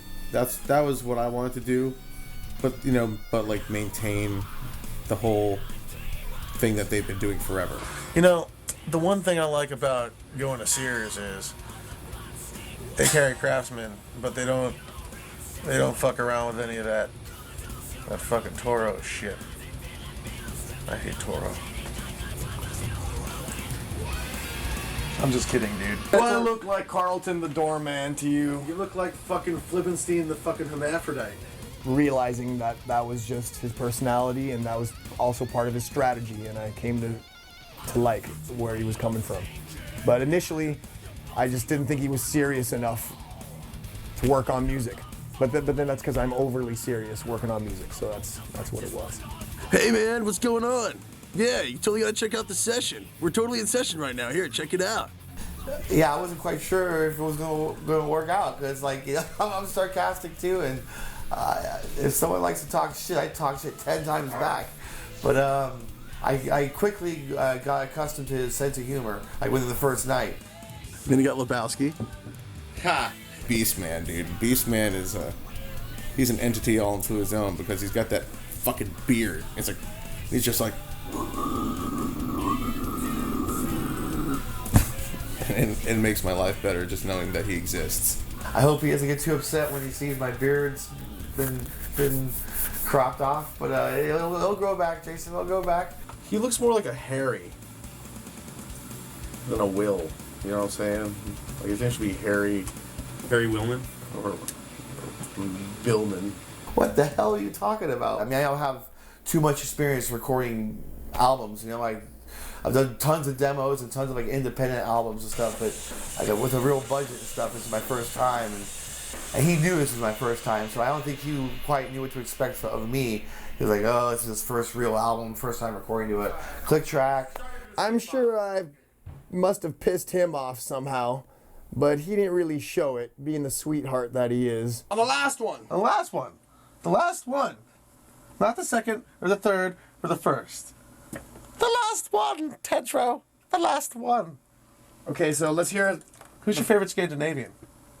No time.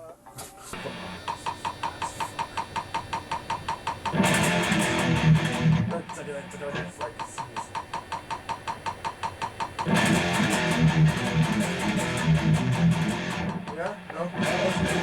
Okay. I'll stop it if it's, how about this? I'll stop it if it's bad. Okay. I promise.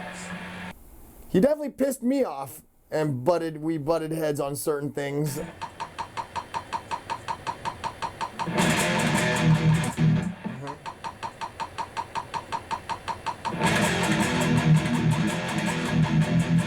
Okay. Okay, come on.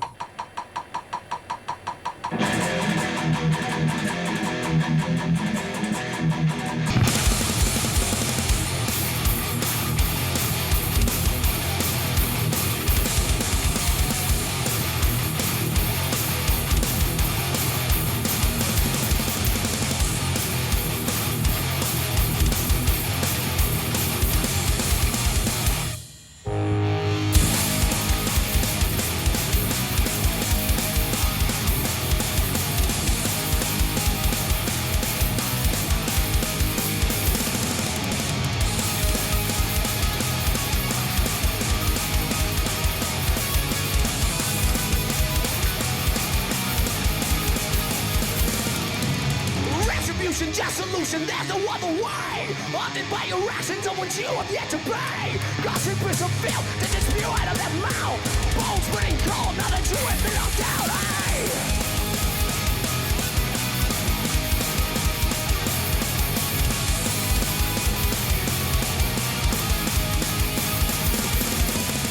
Egotism, disillusion, can you see the end? Seditious to your family and seditious to your friends. Tears of joy shed on the day that you were born.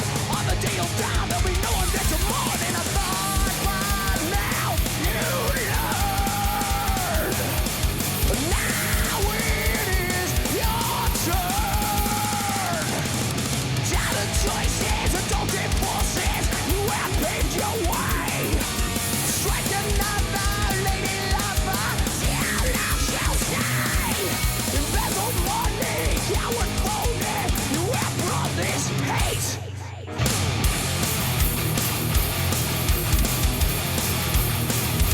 Brought this hate.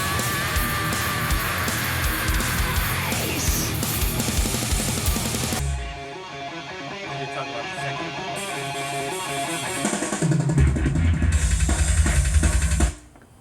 No. That it's supposed to go all the way through. That's what I'm saying. It drops out. It's odd. Like,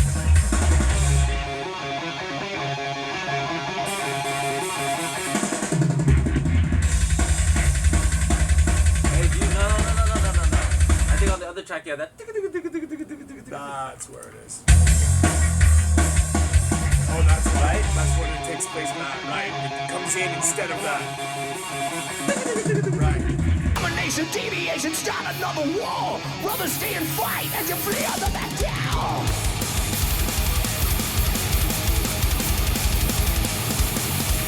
Isolation, desolation, mercy I will lack. Cherishing the day I lay you flat on your back.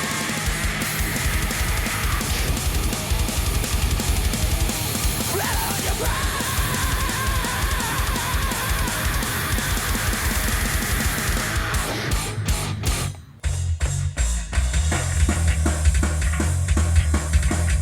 Taking notes.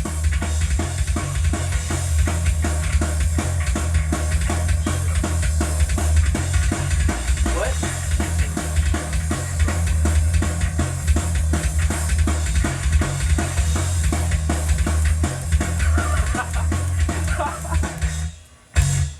I can't believe when your Sister gave me a lover into the inside of a bastard. You know, we saw eye to eye on most things. If anything, there was never a butting of heads. It was just he would push for more screamy attack, and I would try to push for more melodic. And, you know, we'd find a happy medium between the two. You know what? And here's another fucking thing. How can I be wrong when I'm the guy who wrote it?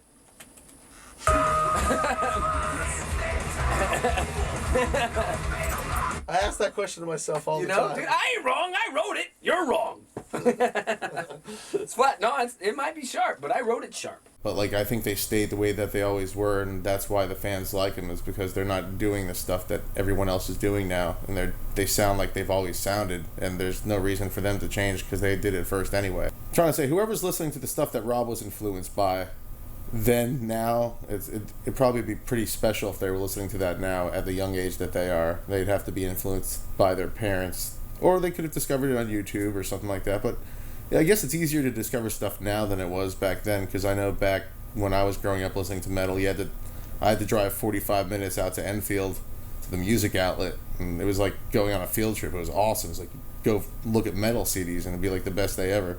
Now it's, you just like, you know, open up your computer and it's over. There's no adventure. No adventure. I got into the sort of Bay Area thrash stuff through my dad more than anything, because he'd seen Exodus like 15 years ago and Testament and all that when they were still sort of playing clubs and stuff. So I found like his collection of tapes and CDs and stuff. And I think like one of the first one must have been like Exodus or something, and then I moved into Testament and then later Death Angel, and sort of getting into the more thrash side of things. I think we're going to experiment more with basses on this next album. I think we're going to try more than the Rickenbacker. I think we're going to try the Zahn bass, because I know he's got the Zahn. And, you know, we'll try my Nez, and we'll try the Warwick. I'm going to force him to use the Warwick. I don't care what he says. Who the fuck is he? He's the bass player, bro. He'll use what the fuck I tell him to use. And then he'll fucking shave his mustache, and we'll have dinner together. It'll be weird. And we'll fucking get some, you know, some fancy fucking asparagus that's like way too big for like whatever entree we're having it with. You know, when you get those giant fucking asparagus thingies, and they're like, you're like, I don't want this. I just wanted the. Oh, the truth. I mean, when I first heard that, I'm like, fuck, dude. I mean, he's been bugging Rob. I want to do a solo on your record, dude. Let me do a solo. Come on, man. Let me do a solo. Him and Rob do this trade-off solo. Let me do a solo, dude. It's him on the album. It's, you know, he does a solo, I do a solo, he does a solo, I do a solo, then we do it together at the end of harmony solo, and I fucking love that part.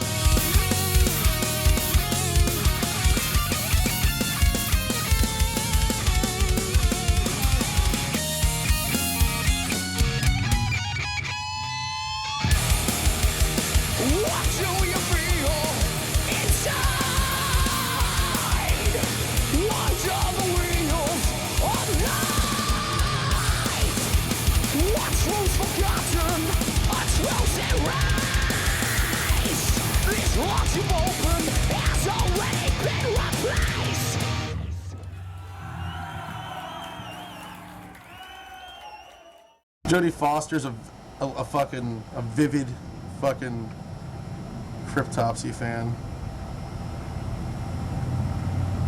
The end. Is vivid the right word? I don't think it is.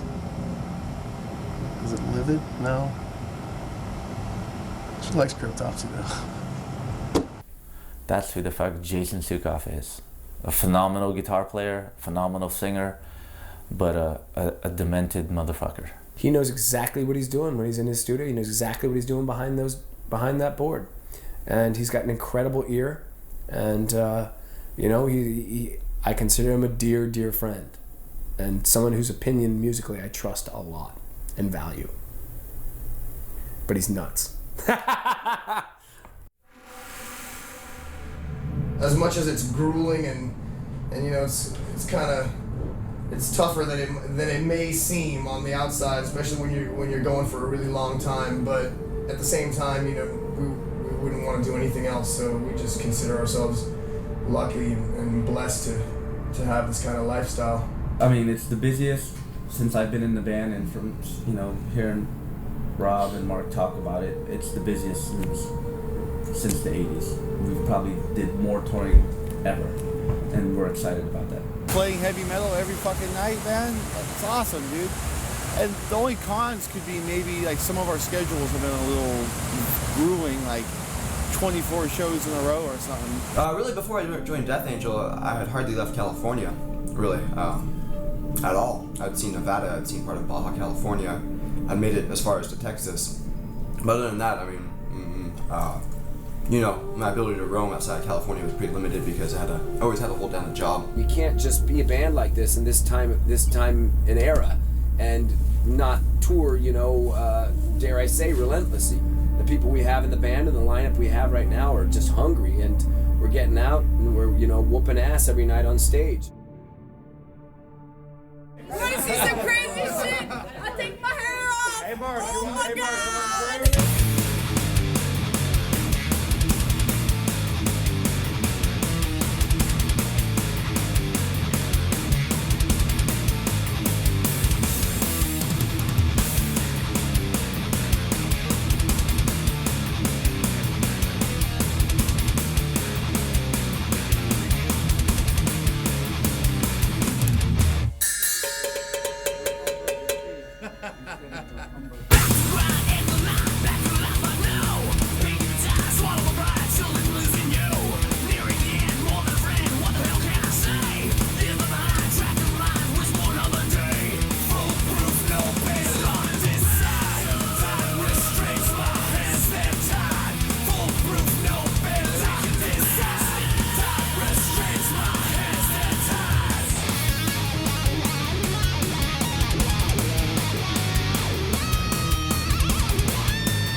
On the day off of our second leg of our Relentless World Tour. Day off, tomorrow Denver, and some of us decide to bowl. We're going to be playing against each other. Bowling should be fun. Haven't bowled since we had a day off in Fort Stockton, Texas on the Soil Work Tour. Me and Will went bowling, but now we got Mark and Rob and our film guy Tommy Jones to bowl with us, so this should be fun.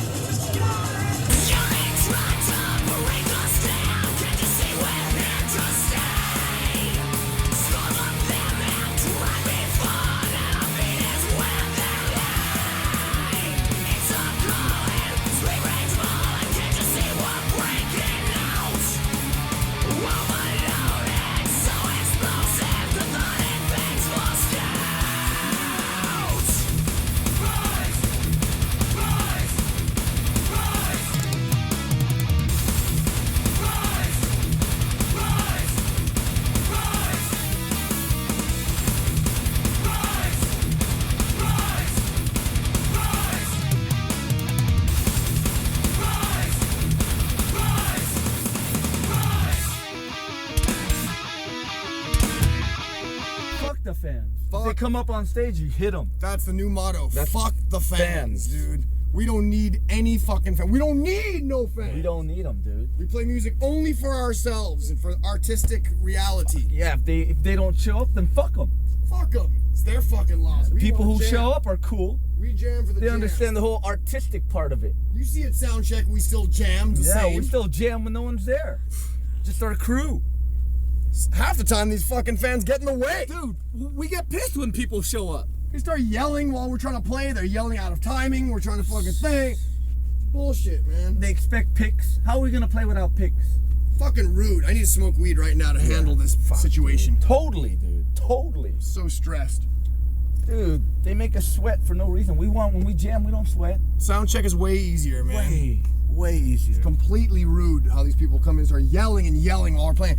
And they're not even watching. They're jumping around. They jump on each other. They jump off stage. They thrash into a circle. Not only that, why do they buy our CD and ask us to sign it? I don't get that. Just listen to the fucking music. Listen to it, dude. You destroy the artwork with putting the fucking signature all across the lyrics and all that fucking. Right. It's unbelievable. And they yell out songs we don't feel like playing. I don't get it, dude. No, I don't either. Fuck that, dude. We're gonna go fucking Watain and Gorgoroth on them motherfuckers. And Satyricon too. Fuck them! Break us down, can't you see we're here to stay?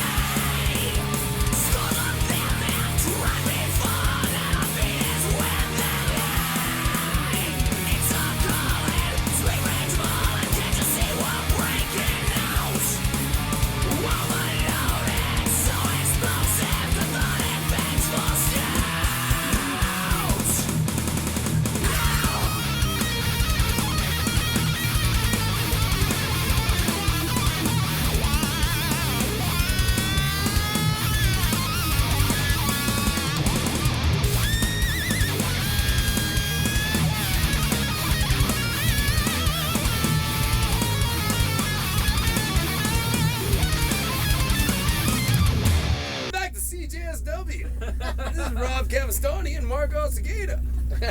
And we're from Dark Angel.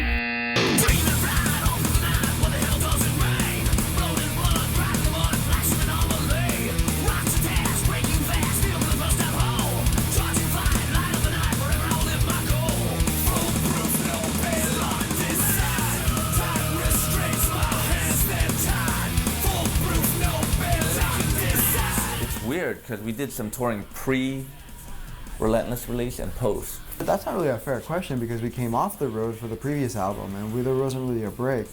I think since about like 2010, I've more or less been on the road the whole time. We started recording the record in March, and all of a sudden we decided to take a break and do some shows. So we started, we were in the recording studio all of March. We started touring. Beginning of April, we did a 2-week run and did some festival in Norway. Did a run of the UK. There was a baton pass between one tour and the other, but there was an actual stop and a new gun start.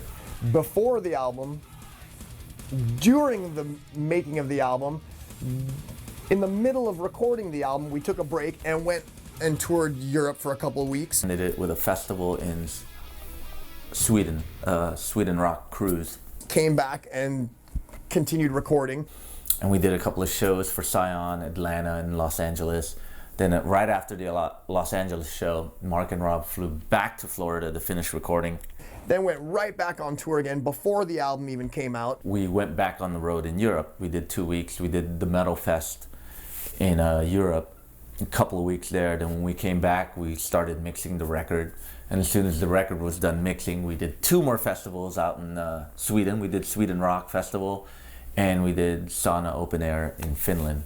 I felt on fire, I felt hungry, and I felt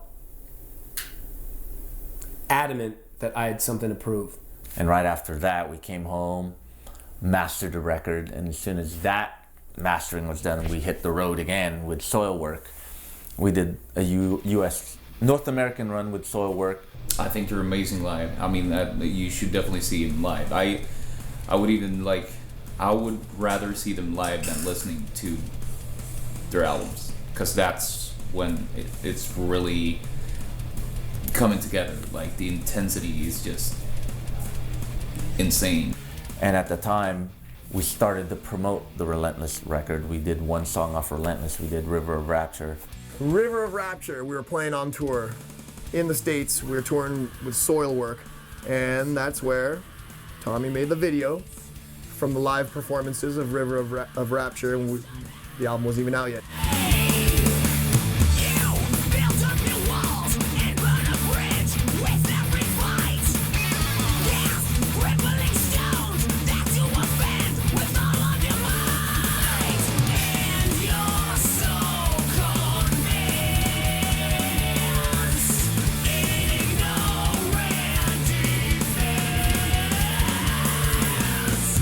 And we're on tour when the album came out. So I don't even remember what tour we were on. I think we were in South America when it came out, because we were in South America in October, and it came out in September.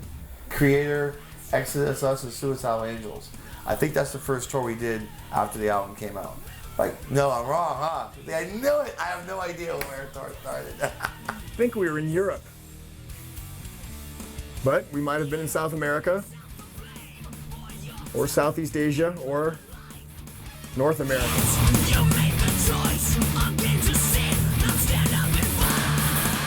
These are Ted questions. That's a good question. That's one for Ted. I don't even know where we started the tour.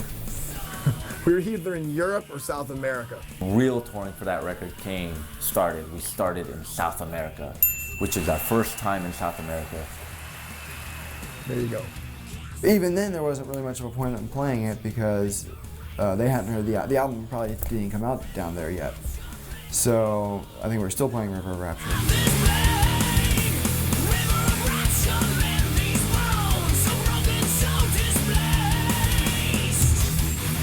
Arequipa, Peru, then we did Lima, Peru, then we did 2 shows in Chile, then we did Argentina, then we finished off the rest of the remaining weeks in Brazil.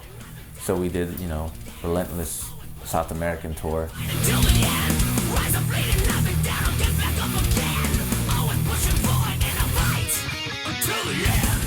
Really, I was just feeling at home on the road by that point. It was just a natural feeling of being on tour. It just felt totally killer when the album dropped, it came out, so now we knew that people would know our new songs that we were gonna play. Anyways, when we finally started playing it was a relief to finally start playing it, because it's like we were being held back, chained from playing our new album for all these different reasons. So when we got to finally actually tour properly for the album, it felt good. Then we did the Thrash Fest in Europe with Exodus, Creator, and Suicidal Angels. So we did Relentless touring up in Europe. That was phenomenal. I mean, having to tour with those guys is like Exodus. It was our first time touring with Exodus and our first time touring with Creator. And Suicidal Angels is an up and coming thrash band from Greece, which is awesome. So it was a really strong package. So we took that Thrash Fest all over Europe. Yeah, which that's what it was. In that case, that was oh man, if that was how we broke that album in, then that was a rocking, fucking debaucherous good time. That was insane. I mean, don't put us and Exodus on a tour together. It's like, it's a booze fest. You gotta keep Lee and Mark away. Those guys could party. Will could hold his own too, but I guess they had to drink on that tour to keep themselves warm. I mean, we were playing in fucking places, I think it was -10 or something. It was out of control, but the shows were great. I mean, packed houses and having to play with, Creator and Exodus, everyone bringing their A game was just phenomenal. It was good for us, it was good for the fans, it was just good for everyone in general. It's funny when you know a band for so long and you're all bros, and then like decades later you do that one tour and you're bros. I consider these guys like my closest musical friends on the planet. Out of all the bands I've toured with and stuff, these are the guys I'd take a bullet for. Fucking awesome. It's just raging. You have Mark, who's never had a bad day in his life. Yeah, no matter how bad you feel, that guy will perk you up. It's freaking awesome. And I'd do it again tomorrow. And we started 2011 with the 70,000 tons of metal. I mean, that cruise was out of control. Good afternoon, you beautiful motherfuckers outside! For those of you who don't know, we're Death Angel. We're from the San Francisco Bay Area, and we play thrash metal. And today, we're playing thrash metal on a fucking boat. 70,000 tons of metal.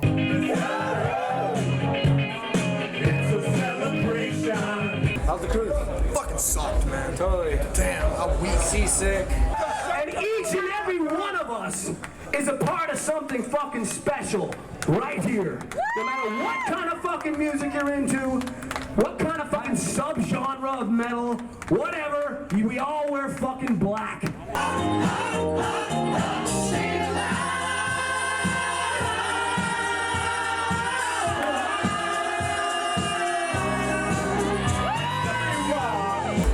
Lame shows. Food poisoning. And right now, we're making the first 70,000 tons of metal cruise a fucking success. And we're doing that together! Terrible people, terrible friends. Homoerotic. A lot of homos. I mean, you had all the Bay Area bands. You had Testament, Exodus, Death Angel, Forbidden, and you had bands Obituary, Fear Factory, Saxon, Uli Roth, Malevolent Creation, Voivod. It was just an amazing cruise, and that cruise started off our U.S. tour. But the first dates of the U.S. tour were definitely 70,000 tons of metal. Let me fucking hear ya!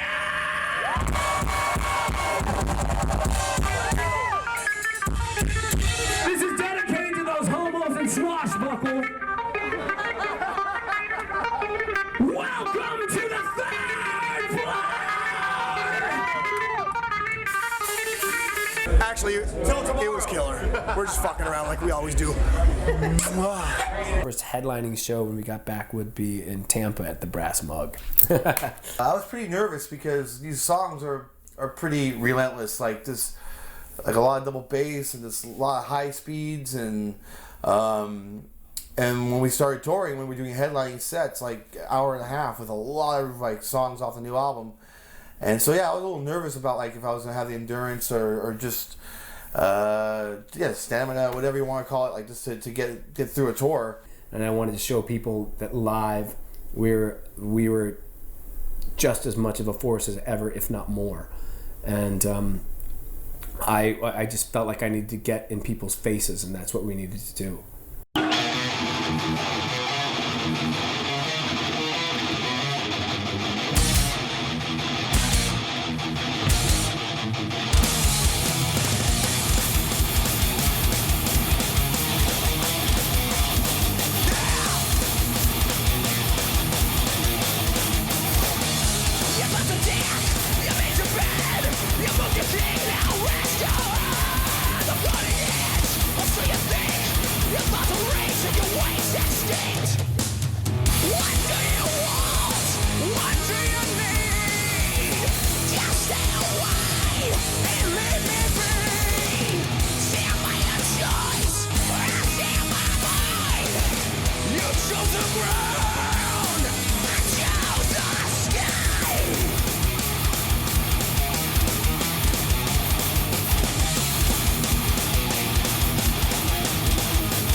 We did a headlining US run.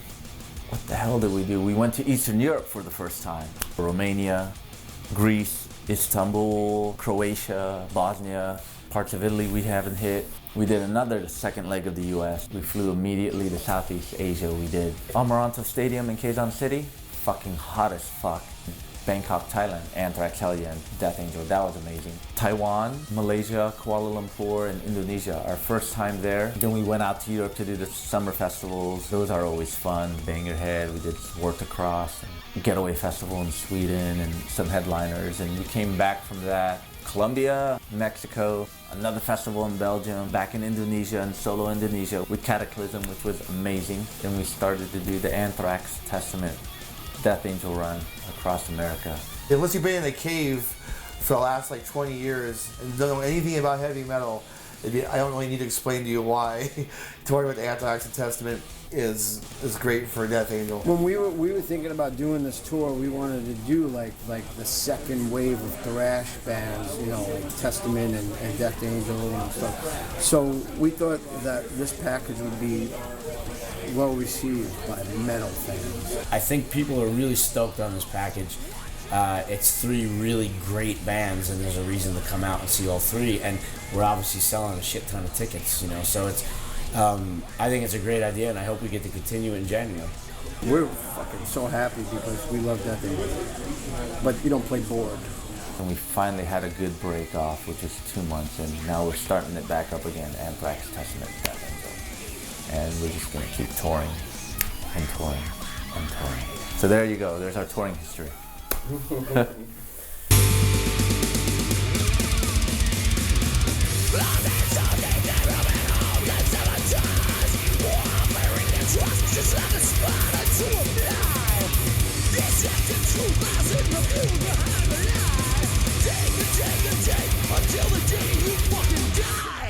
Check it out. Y'all wanna be on Nuclear Blast? Shit. Look at that. You're all up in this bitch. Hell yeah, dude. Nuclear Blast pays.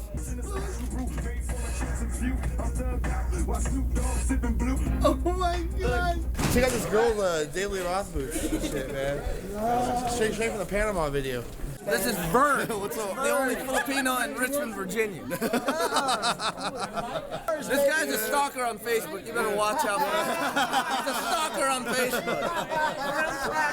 Yeah. You post something like 2 seconds later, he likes it. Yeah. Any hour in the night. I have a message for this awesome fucking DVD that I'm gonna fucking buy when it comes out. Here's the thing about the big four. Fuck you. You're the big one. The big fucking one. Fuck Metallica. Fuck Anthrax. Fuck Megadeth. Slayer's alright. Slayer's the best. They're on for the ride. But it's right here. These guys, Testament, Flotsam, Jetsam, you guys just all play today. That's where it's at. Fuck the rest.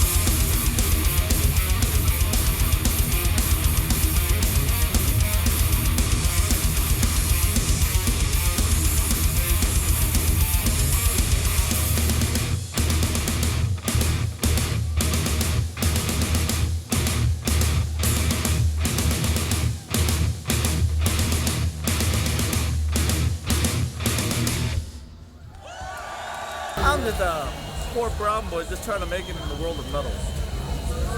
Hey man, seriously, thanks Andy. After all this time, his name wrong. Tune up, Gus. We're gonna bring you back to the ultraviolence right now. Song written about this type of music we play, the type of music that sucked us in when we were fucking kids, and the type of crowds that reacted, and the way the crowds reacted back then. So this one's for all you crazy fuckers that go back that far or that appreciate the music from that era. This is the first song off the ultraviolence. And we want to see you motherfuckers moving. This one's called Thrashers.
Posers, wankers.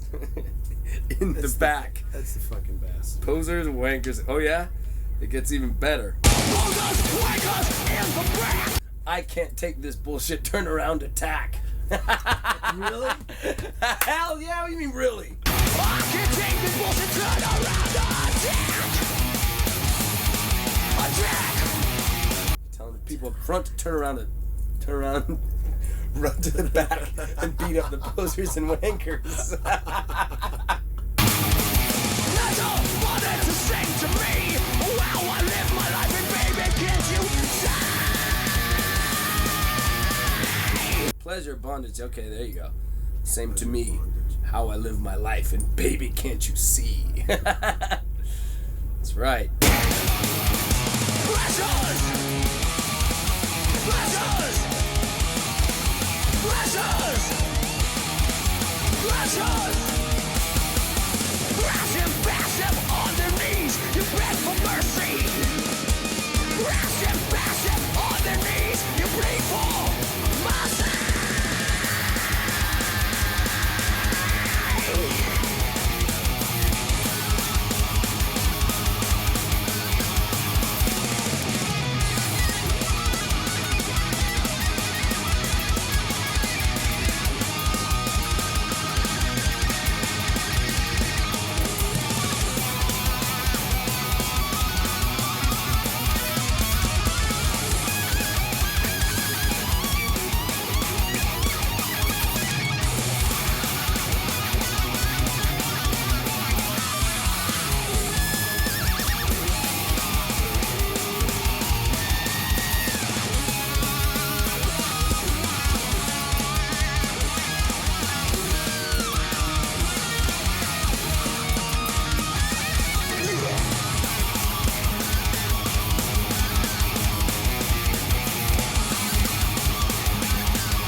screaming. Yep. Fighting. I don't know. I just know like the last two. Yeah. Oh yeah, That's do why you I never- fake it all the way through? No, I just come in on the last. I don't want to throw anybody off, man. Don't want to throw anybody off. See? I'll leave it to these guys. What is it? Fighting, screaming, For the stage, thrashing. screaming With the the rage.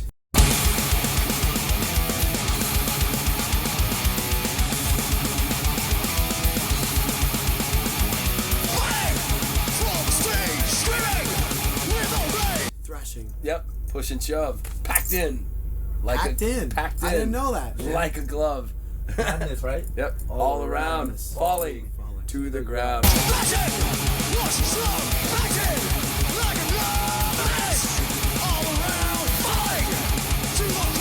Dying for your breath. Living That's right. your death. Packed in is what I always forget. Huh? It's some shit right there. Why do you not, man? Packed in, man. I can see? decipher packed in. No, that's right. Some Filipino shit right there. Totally. Packed in.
Well, Death Angel is one of those, like, legendary bands, you know? They're totally older than us, you know? So, they were part of the first wave of thrash metal, you know? And, in a way, I don't think they ever really got the accolades that they were due.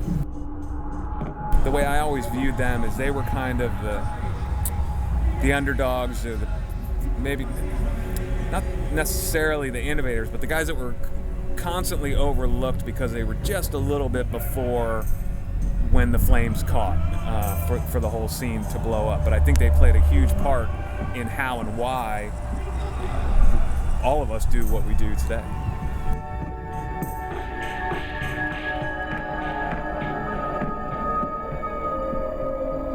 Coming, you know, from the San Francisco area and stuff, you know, all the trash and the Bay Area music, but they were, I think, one of the most original bands coming from there. Death Angel were just kind of part of that. For me personally, I was really into like Exodus and Slayer, early Metallica, Megadeth, of course, and Death Angel were just kind of right in there. We supported you in 1987. We were bottom of the bill. And as I just told you, that was like playing with Metallica. Really, for an out-of-town band from America to come to Liverpool in '87, at the height of the thrash thing, was like a big deal. You know? So. I think Death Angel musically was like, you know, as time went on, they got really creative and they really tried a lot of different things, and a lot of bands didn't do that, you know. And but you know, I always thought thrash metal was like very liberating anyway. You can do whatever you want, you know. You could like 2.5 minute like discharge type punk songs or like 12-minute epics. It doesn't matter, you know.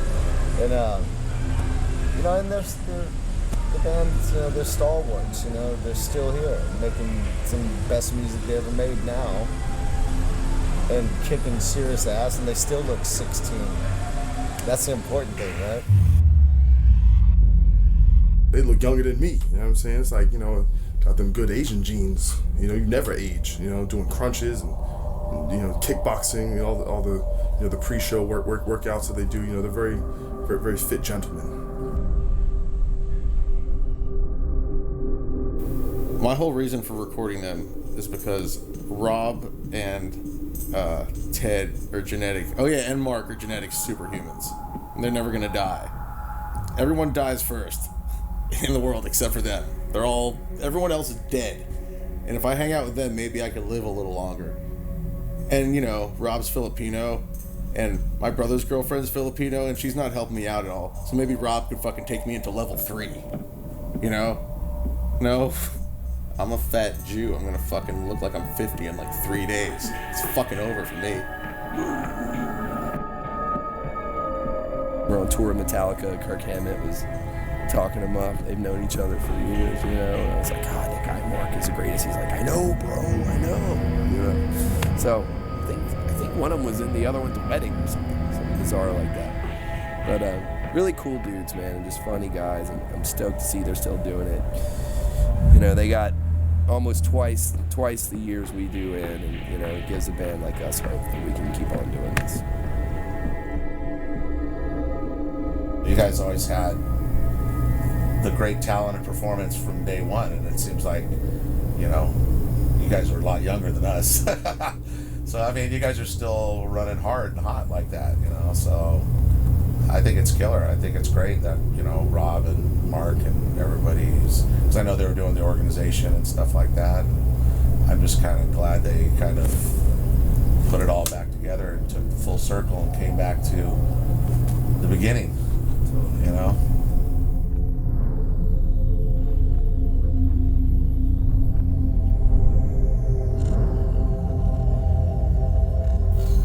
If you didn't just say it was Carl's Jr., I wouldn't even remember what commercial it was, because I was so thrown off by being like hearing that riff that I play sometimes. Still to this day, I actually play it in our rehearsal room.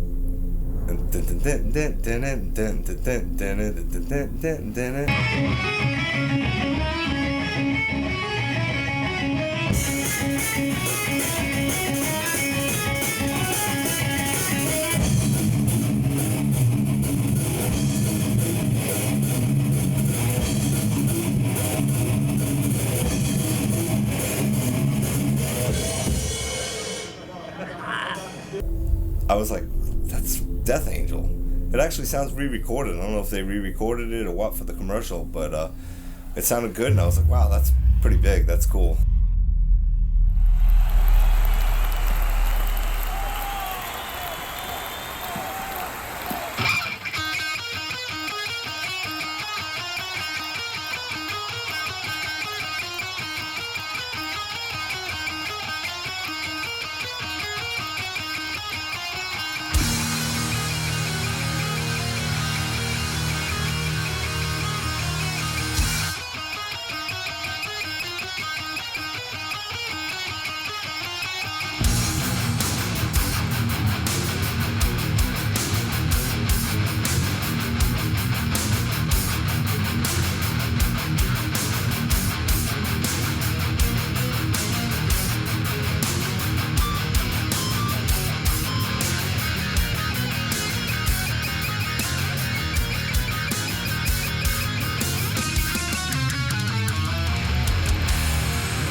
This is the last song of the night for Death Angel. Thank you so much.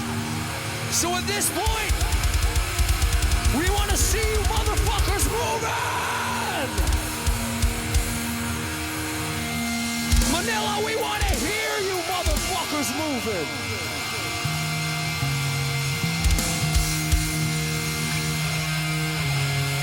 Manila! We want to feel you, beautiful motherfuckers! Moving! This song is from The Art of Dying. This song's called Thrown to the Walls!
Thank you very much for once again another absolutely beautiful, memorable night in your beautiful fucking city, man. You guys are incredible. Thank you.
sentences I could say about Relentless.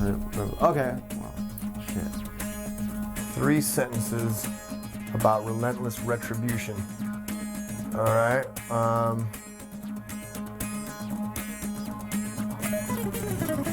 Oh man. Okay, hold on. This is gonna stunt me for a minute. I said 3 sentences. Ted, make this one up. 3 sentences. Wow, to describe this album. Oh. Culmination of classic and modern. Listen with your ears, not with your eyes. Don't be a poser. No, I don't know. It's a solid thrashing metal assault. 3 sentences. 3 sentences. I don't know. Listen with your ears. Meets Bay Area. Relentless Retribution is the first album that I have ever done without Andy on drums. Don't judge it because there's not all original members. Fuck.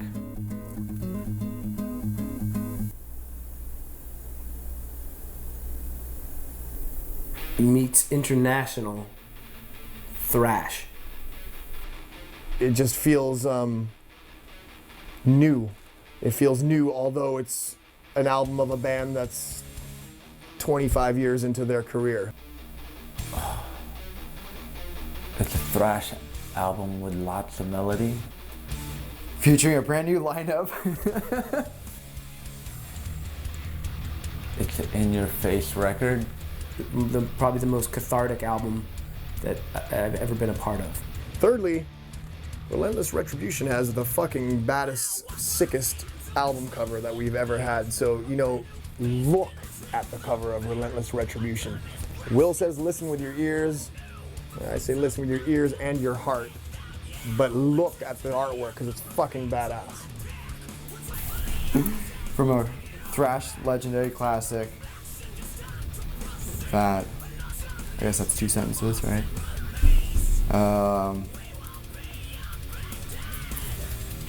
Metal. And oh, the album fucking rules.